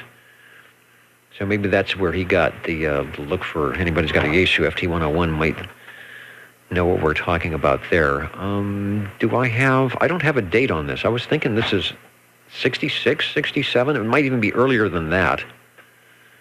But it is definitely sounding like a sonar with the nice audio. When you come back with your radio number 9 on a transmission, I'm going to try and put myself in front of the receiver here and give you a frequency check. See how the crystals are doing in the old sonar. Over. Okay, Dennis, if you you can check the frequency. We're going to be interested to find out if it's on 27.085. And you were speaking of the Yaesu. I happen, about 3 foot down the bench, I do have a 101B sitting here. Of course, it's not on the air right now, but yeah, it does look very similar. So I can see why Everett would call it the mini Yaesu 101. So anyway, back to you, Dennis. All right, did the zero beat? You are, I think, within FCC, in front of the microphone here, in front of the FCC standards at 27084.3, 700 cycles low, and I think that's what they allowed you to have with no issue. So looking good and sounding good that way. With your Radio 9, the sonars sounding good tonight. This is definitely turning out to be a sonar evening. With the Model G, the Model E, and now the FS 3023 sounding good. Waving a hand to Tim Sean up there in Pacific Northwest. As he says, we're all sounding good tonight on the video side. Back to you for one more transmission. Jerry, thanks for bringing it by. No problem, Dennis. Thanks for doing what you do, and we'll see. I don't know how much time. Boy, it's approaching the bewitching hour, but we'll see if we can get one more thing up. Thanks for what you do. Back to you, Dennis. All right. Yeah, make it quick, because as you mentioned, sound like the voice is going. That's all that work with radios, and Jerry, in addition to playing the guitar, also does vocals with the band. So you don't want to wreck the voice in case you need to do some more on the musical side. Radio number 9. Maybe we can make 10 radios before we sign out here. Without the jingle singers helping me out tonight, it's hard for me to keep track of the time, and we are approaching the 10 o'clock hour. So we'll be doing some counting and mounting shortly. But in the meantime, I want to say hello to our stations listening. I'm trying to see if there's any comments I need to comment about. I want to say hello to, Big Ben, who is just beaconing into the old Tube Radio Network here. Good evening and good morning. He has to run out and do some errands, so he's checking in and checking out. Enjoy the weekend. We will, Big Ben, and thanks for waving a hand before you head out this morning to do what it is that you need to do. We are standing by for Radio 10. 84.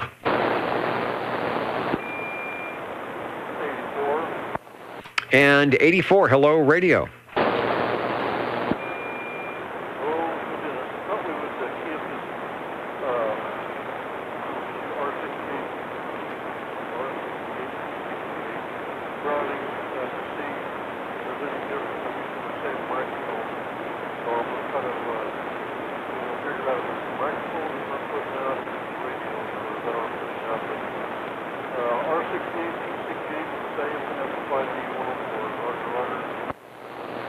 Okay, I hear the ping, R68, T68, and it has the same issue with the extremely low audio. So if what I think you said was that was the similar or the same mic that you were using on the 23S9, then it does seem like perhaps it is a microphonium issue because you are probably 30% modulation at best, over.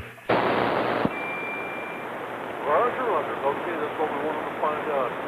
Start checking the tube, popping that cover off, everything fix, like the microphone. Thanks, Dennis, and have a good evening, and make sure you're standing by over there so it's 25. Thanks for what you're doing there, Dennis, and we'll be standing by and taking more. All right, and I'm going to sneak you in as radio 10 so we can get double-digit tube radios going on with the R68, T68. The ping comes through, but the modulation is way down. Also has, again, the restricted audio quality. I'm just wondering if there's an impedance thing going on with the D104 where it's got an impedance mismatch or it's matched for more of a transistor radio than a tube radio. Hard to say, but thanks for bringing by the R68. T68 is the old tube radio network is listening. 25. SWL7 checking in. All right. 25, step up to the air chair. You will be radio 11 as we also go to the SWL list here. If I can find it on one of these, if it's a mouse click somewhere, and get SWL7 official. Had your proxy checked in, but I'm going to put the big X in the square. So, Ed, thanks for jumping into the radio room. Over. Oh, thank you. In fact, if you have enough time, I'll warm up at least one radio. All right, yeah, we're still going. I've got radio 11 ready to check in here, so you might be radio 12 on the next go-around. Thanks. Thank you. Now, let me actually say hello to radio 11, SWL 25.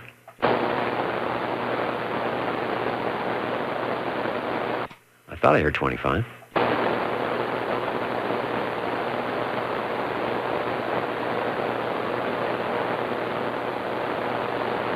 I'll do some more counting and amounting. OTR listening.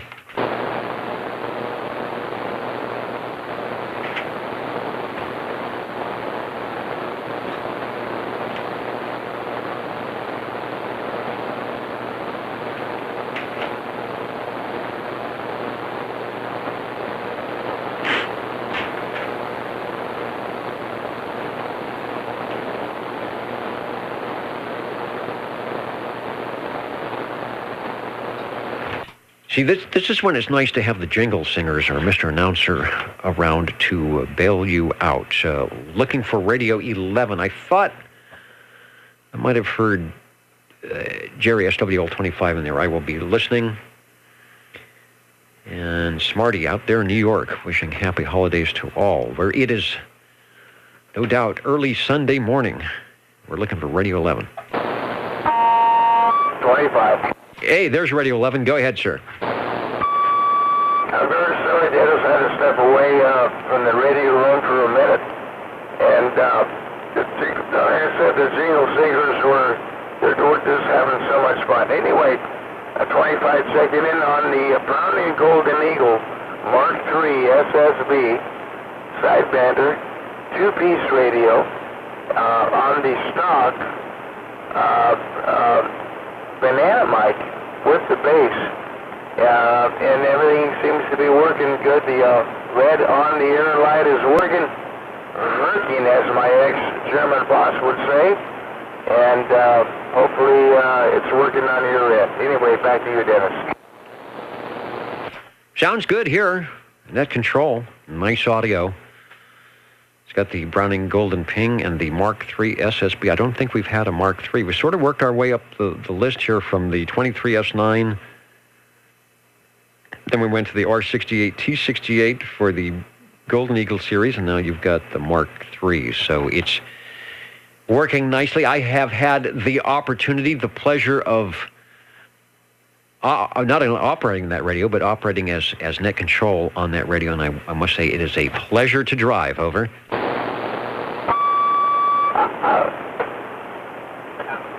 You're making me laugh. Anyway, I'm surprised it's still working after all these years, but it still is. And you're welcome anytime, Dennis. Anyway, thanks for checking it in. Back to you. And I will say thanks, likewise, thanks for checking it in, because that is what keeps us going here at the Old Tube Radio Network, is all the beautiful radios that check in, whether they are transmitter receivers with 18 tubes and 14 knobs, or maybe just a transceiver with 2 knobs. In fact, there's a few out there that have don't even have a push-to-talk switch like the Hallicraft. It's just a push-to-talk bar. We like them all. That's why we're here. It's fun, the good old days. I know a lot of our listeners, wherever they might be, do similar things. Having a get on the air night, whether it's old radios or not, or an old radio night, whatever. We encourage everyone to do that, because it keeps the frequencies busy, and it's like an old car. You do have to turn these radios on once in a while to make sure that they operate correctly. We are looking for radio number 12, counting and amounting as we wind down the Old Tube Radio Network. Thanks, Jerry, for Radio 11. Break OTR? And hark, I do think Radio 12 is in the wings. Hello, OTR, or hello, SWL7 from OTR. There you go. This is SWL number 7 on the Browning Golden Eagle Mark III SSB. Well, that's easy. I don't have to switch my photo. I can go right back to it and put it back up there. Radio 12, the Browning Golden Eagle Mark III SSB. I had a feeling it might have been poker night tonight, and I was thinking to myself, I hope Ed does well, because he'll be in a good mood and want to run in the radio room and turn on a radio. Well, there you go. Well, I didn't lose. I made a whole $2.50. I don't know. I just want to spend it all in one place. Anyway, yeah, just like that radio you have pictured, this one also has the Golden Eagle D104 limited edition bicentennial issue with the number on the front of it and 24-karat gold plating. You have is there a special D104 gold carat polish buffing that you have to do to that? Actually, I just use a microfiber cloth with it, and I don't touch it. I always have the cloth wrapped around my hand so I don't get the microphone dirty. And that probably works. I'm tracing my foot switch across the floor here, but I think I'm keyed up. Yes, I am. Well, it looks good to you, and it sounds good to us. Another Browning. This is going to be interesting between the Brownings and the Sonars and the Generals tonight as to who might be the most heard manufacturer. As always, putting in a great signal and nice audio with the Browning. And we do appreciate all the check-ins here at the Old Tube Radio Network. Thanks. And thank you. And with that, we'll be taking a listening to the last of the show.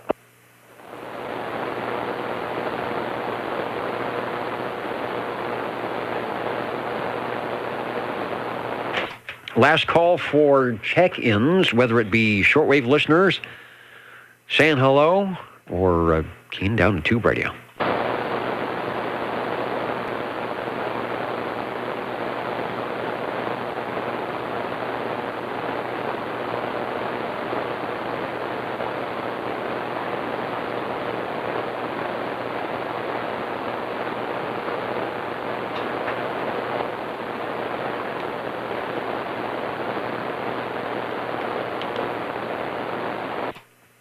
Well, let's see if we can find out what we did here tonight.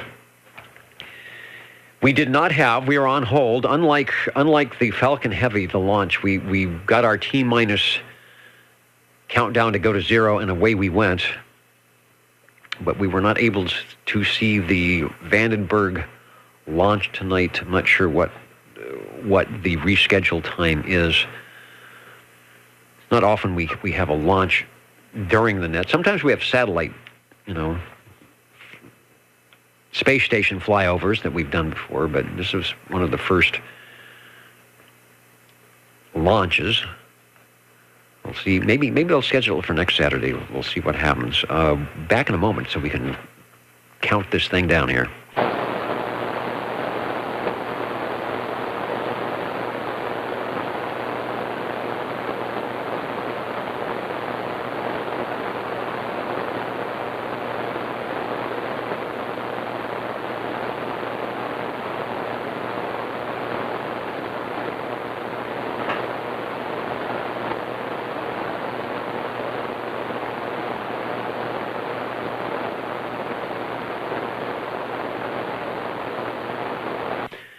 So used to the jingle singers doing their thing, I'm kind of lost. But we'll plug along here, and hopefully we will have whatever line that is not connecting the studios tonight fixed by next week.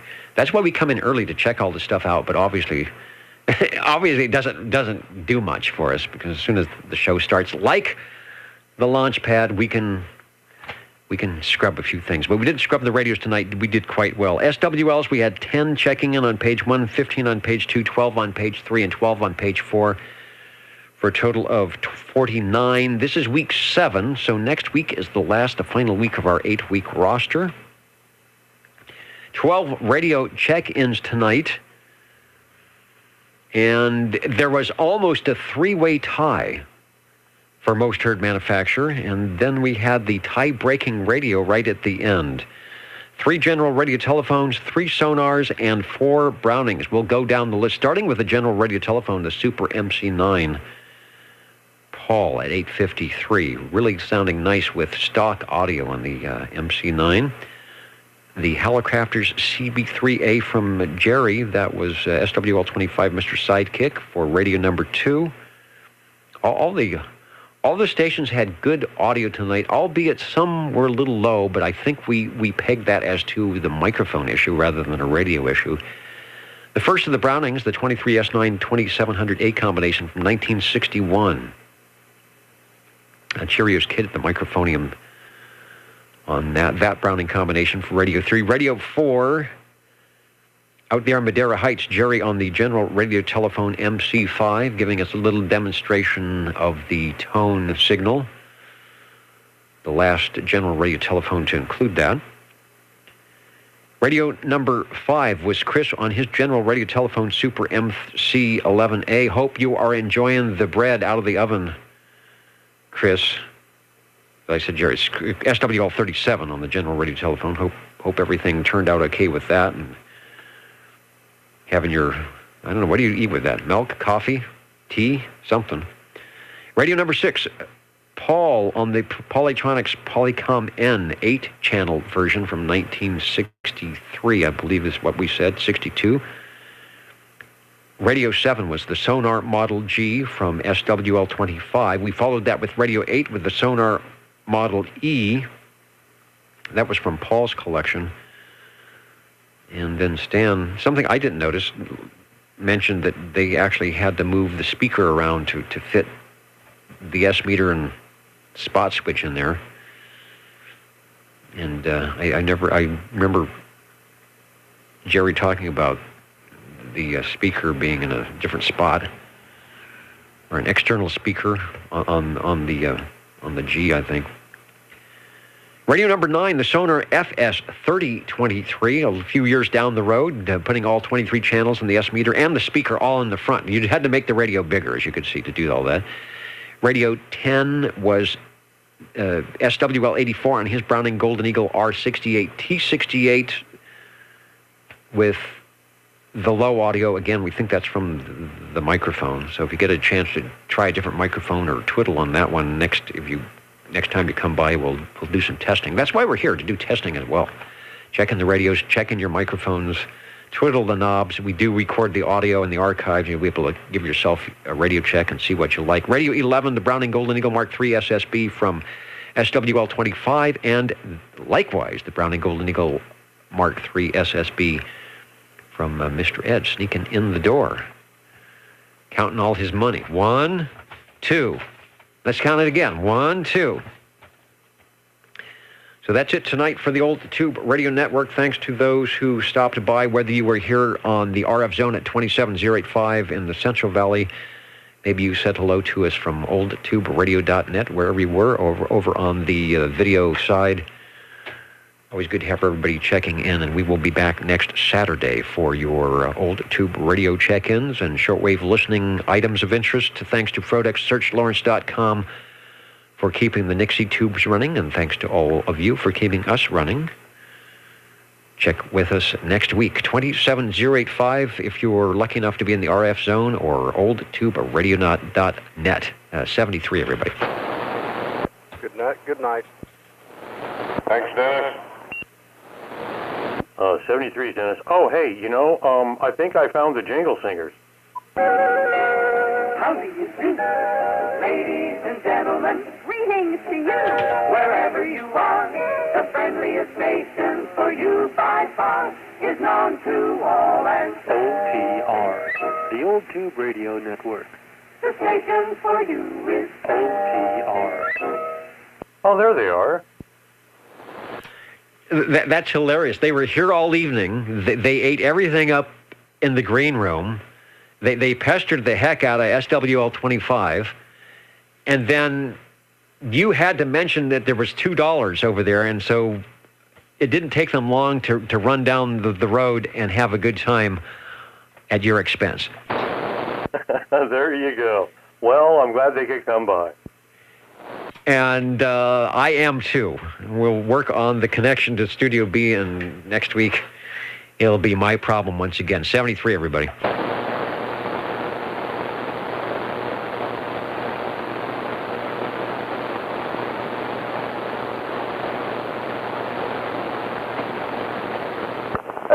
Dennis, 1017, are you out there?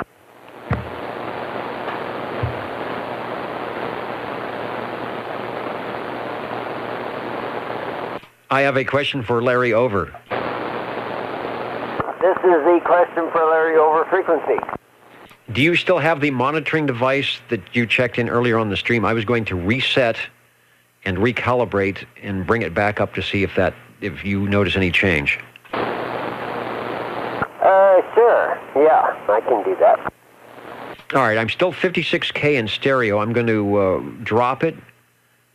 Drop the stream. I'll bring it back up, but I'll bring it back in monaural. And I don't know if you're listening or watching what it is that you're checking, and see if that looks better or something. So I'm going to go ahead and I'm going to drop the stream. If anybody listening on the stream, it'll come back up if you want to do that. I'll leave the video up while we do the test here.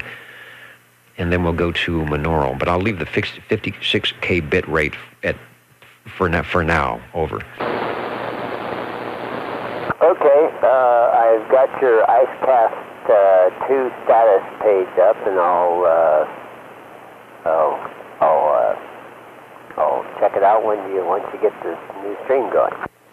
Okay, I don't even know how to find my Bosecast status page. I probably did. I would have to talk to Frodex. He would probably tell me what to want. All right, so this is 56K stereo.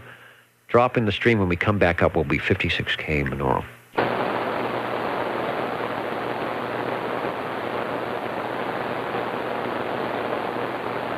Okay.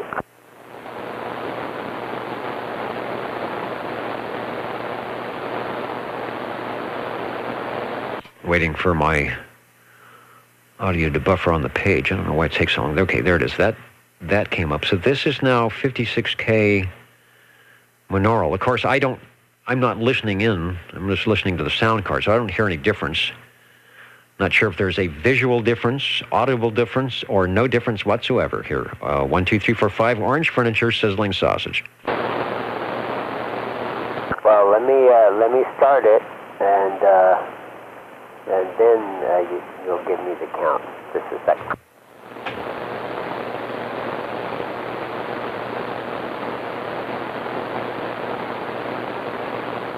Okay, looks like you're at mono, 22050 on the hertz, and 56K bit rate, and 32 bits or sample. And now give me a count there. All right, 1, 2, 3, 4, 5, 6, 7. Not sure if that helps the clarity. I wonder if it makes the size of the file any less. What would do that? I guess that's the sample rate. Whether it's stereo or mono, maybe it's the sample rate that makes the file size. Maybe not. It's still MP3, 1, 2.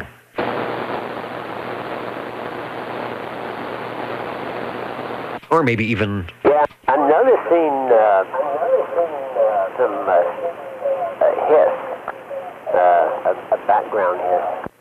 Oh, well, that's because there is background hiss. I think from the room noise. If I don't say anything, the noise gate will pop in. You shouldn't hear anything.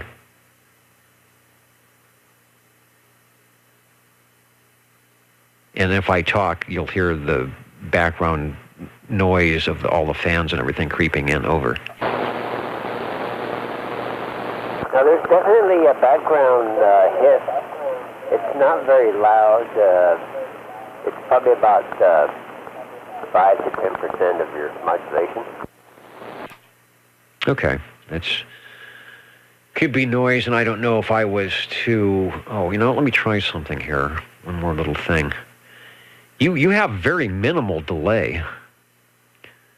I thought when I went to fiber I would have less delay, but I still have quite a bit of delay. But I'm hearing your replay. Let's see. I'm looking. I'm looking for something here. What I'm going to do is properties, levels. All right. I'm going to bring something down here while I stop talking. Let me know if the hiss goes away. So I'll stop talking, and then I'll bring the levels down.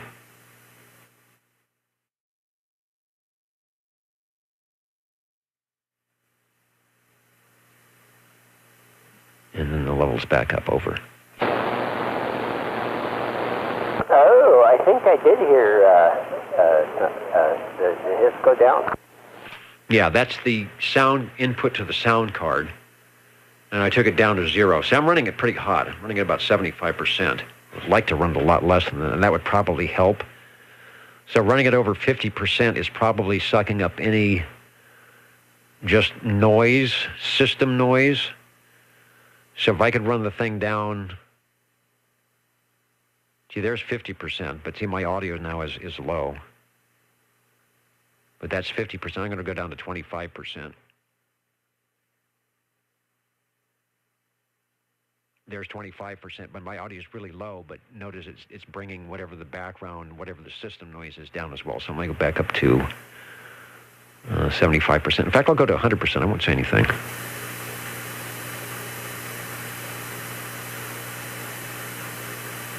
See, I can see that on the meters now. So that's what it is. It's just system noise. Oh yeah, I could see it on my meters too. The graphic EQ was registering.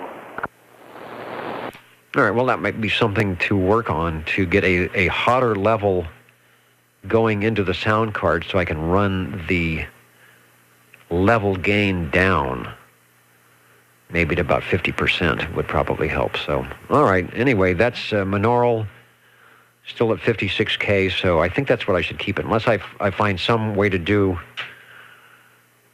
for some reason, to need to do stereo, I guess. Are you going into your sound card at line level, or are you going into the microphone input? I believe... That's a good question. I believe I should be going in at line level because I'm the board output, so it should be a line level. Oh yeah, if I was going a line level into mic input, everything would have to be like way down. It would be obvious that there'd be an issue. But I think it's just the fact that I've got the microphone level on the card at 75, and probably it would be nice if I could bring it at 50 and then just increase my line level going into the, which I could do easily going into the card. That's probably what I should work on.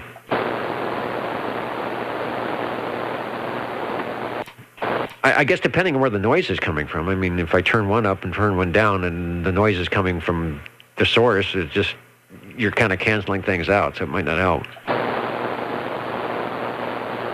if the noise is actually coming from the other part by being turned up, then that would help. Yeah. Well, when I use Icecast, I would use a program called Butt. It's broadcasting using this tool. Are you using Butt? Bravo Uniform Tango Tango. I'm version 0.1.12K, so it's an old version probably. Okay. Well, this might be the right version, but hang on. Turn this stream down. But yeah, that's what I used, and there are some tricks to Butt to get it to sound good, and the proper drive levels and stuff that I had to play around with, but I just don't remember offhand right now what the settings were. All right. Well, again, when we originally did this, I had a lot less bandwidth streaming, and we did some testing. One, to find the start delay, to find a bit rate that would work, to go the minimum bit rate and the minimum sample rate before it started dropping off in quality, but I would still have bandwidth for the streaming. The other thing is the archives. You don't want to get it too big, or then you've got these giant archives, and we have like 5 years of archives being stored somewhere, so that takes up space, even though it's MP3. So I don't know. I might be able to push it up a little bit here and a little bit there, because I have the bandwidth now, but like you said, you don't want to go too high, and then you mess up people on the other end. Oh, I remember now. Yeah, I had actually, I set up 2 streams. I had a low bandwidth stream, and then I had a higher bandwidth stream. And that's how I did it. Okay, I actually have a secondary stream here also, which I never use, and I think I could do the same thing. I didn't think about that, but then it gets complicated as to which one you kick into. I think most people could pick this one up, and if you're listening medium fidelity, you're probably okay. If you're listening high fidelity, and sometimes I'll do that, I'll put on the headphones and listen the other how it comes in, and you'll hear a little bit digital noise. But again, we're minimal bandwidth. My main thing is to make the radio's incoming sound good. I don't have to sound that good, but I want the radios coming in to sound good. That's why everything is direct through, output, and I try to keep all the levels from peaking or from distorting and keep them smooth, because people want to hear their playback, and it really needs to sound very close to the way it would sound if you were listening on a radio. So that was my main goal. All right, I'm going to... I don't know if everybody's listening to all the testing here, but I'm going to shut everything down. But I appreciate your input, and I forgot that I had somehow switched that over to stereo. Yeah, and I would probably crank it up to 64. I can still kind of hear a little bit of the distortion, but it's not quite as bad. But yeah, I think 64 would be a good minimal 64 mono. And actually, I don't know, you've probably seen this a while back, but you remember the video I did on YouTube where I showed how I did the stream and everything. Maybe you can review that and, and kind of get familiarized with what I was doing. All right, great. Tune to the Old Tube Radio Network, and I've already got a homework assignment here, so I'll try that. I can go up to 64. Well, obviously I can go up to 320, and that's the selection. So yeah, 56 I'm on the low side. So 64, 96. I can go to 96 maybe. Well, maybe I'll just go one at a time. Not go too wild, but all right, very good. I'm going to jump out of here and before something else goes wacky. Yeah, and people using like 56K modems out there, 64 would be probably the very top speeds that they can listen, at, and then anything faster, it would do a lot of the buffering. But nowadays, I mean, a lot of people have DSL now, and it's different from what it was 5 years ago as far as speed. So you can probably crank it up. But I would, when you're recording though, I would record at 320, stereo at minimum. Well, the recording, I think whatever I'm running through the butt stream is what I get, so it's 56 or whatever. I've never really critically listened to the archives. I guess I could do that. Well, what about a standard iPhone? It's coming off your wireless connection. Would 64 should be okay for that, right? Yeah, as long as they got, a decent DSL connection, like your typical AT&T DSL or something. Most people nowadays are at a 1 megabit download speed, so that shouldn't be a problem. Well, I'm saying you're not doing that. You're on an iPhone, so what would you look for then? You're not through DSL. Well, okay, so you're at 3G minimum, and 3G is, I think, equal to about 5 megabits a second download. All right. Maybe we'll kick it in the rear here a little bit for quality's sake. And then if they have 4G is probably 15 to 20 megabits per second download. So, it's definitely not a problem for 4G users. All right. Again, we're not doing music, not doing stereo, just doing the audio, and I just want to get the files too large for archiving purposes. All right, I'm going to drop, I need to drop the stream and the video and all that good stuff. So good night, everybody. And maybe next time we'll be in glorious monophonic high fidelity, whatever that means. It'll be nice to hear. I could go way up. I could bring the sample rate way up. I could bring the bit rate way up, but like Larry says, and you start limiting who can kick into it without buffering. Well, there you go. Speaking of buffering and all that, I have my 4K cameras, or one of them, online on the rooftop.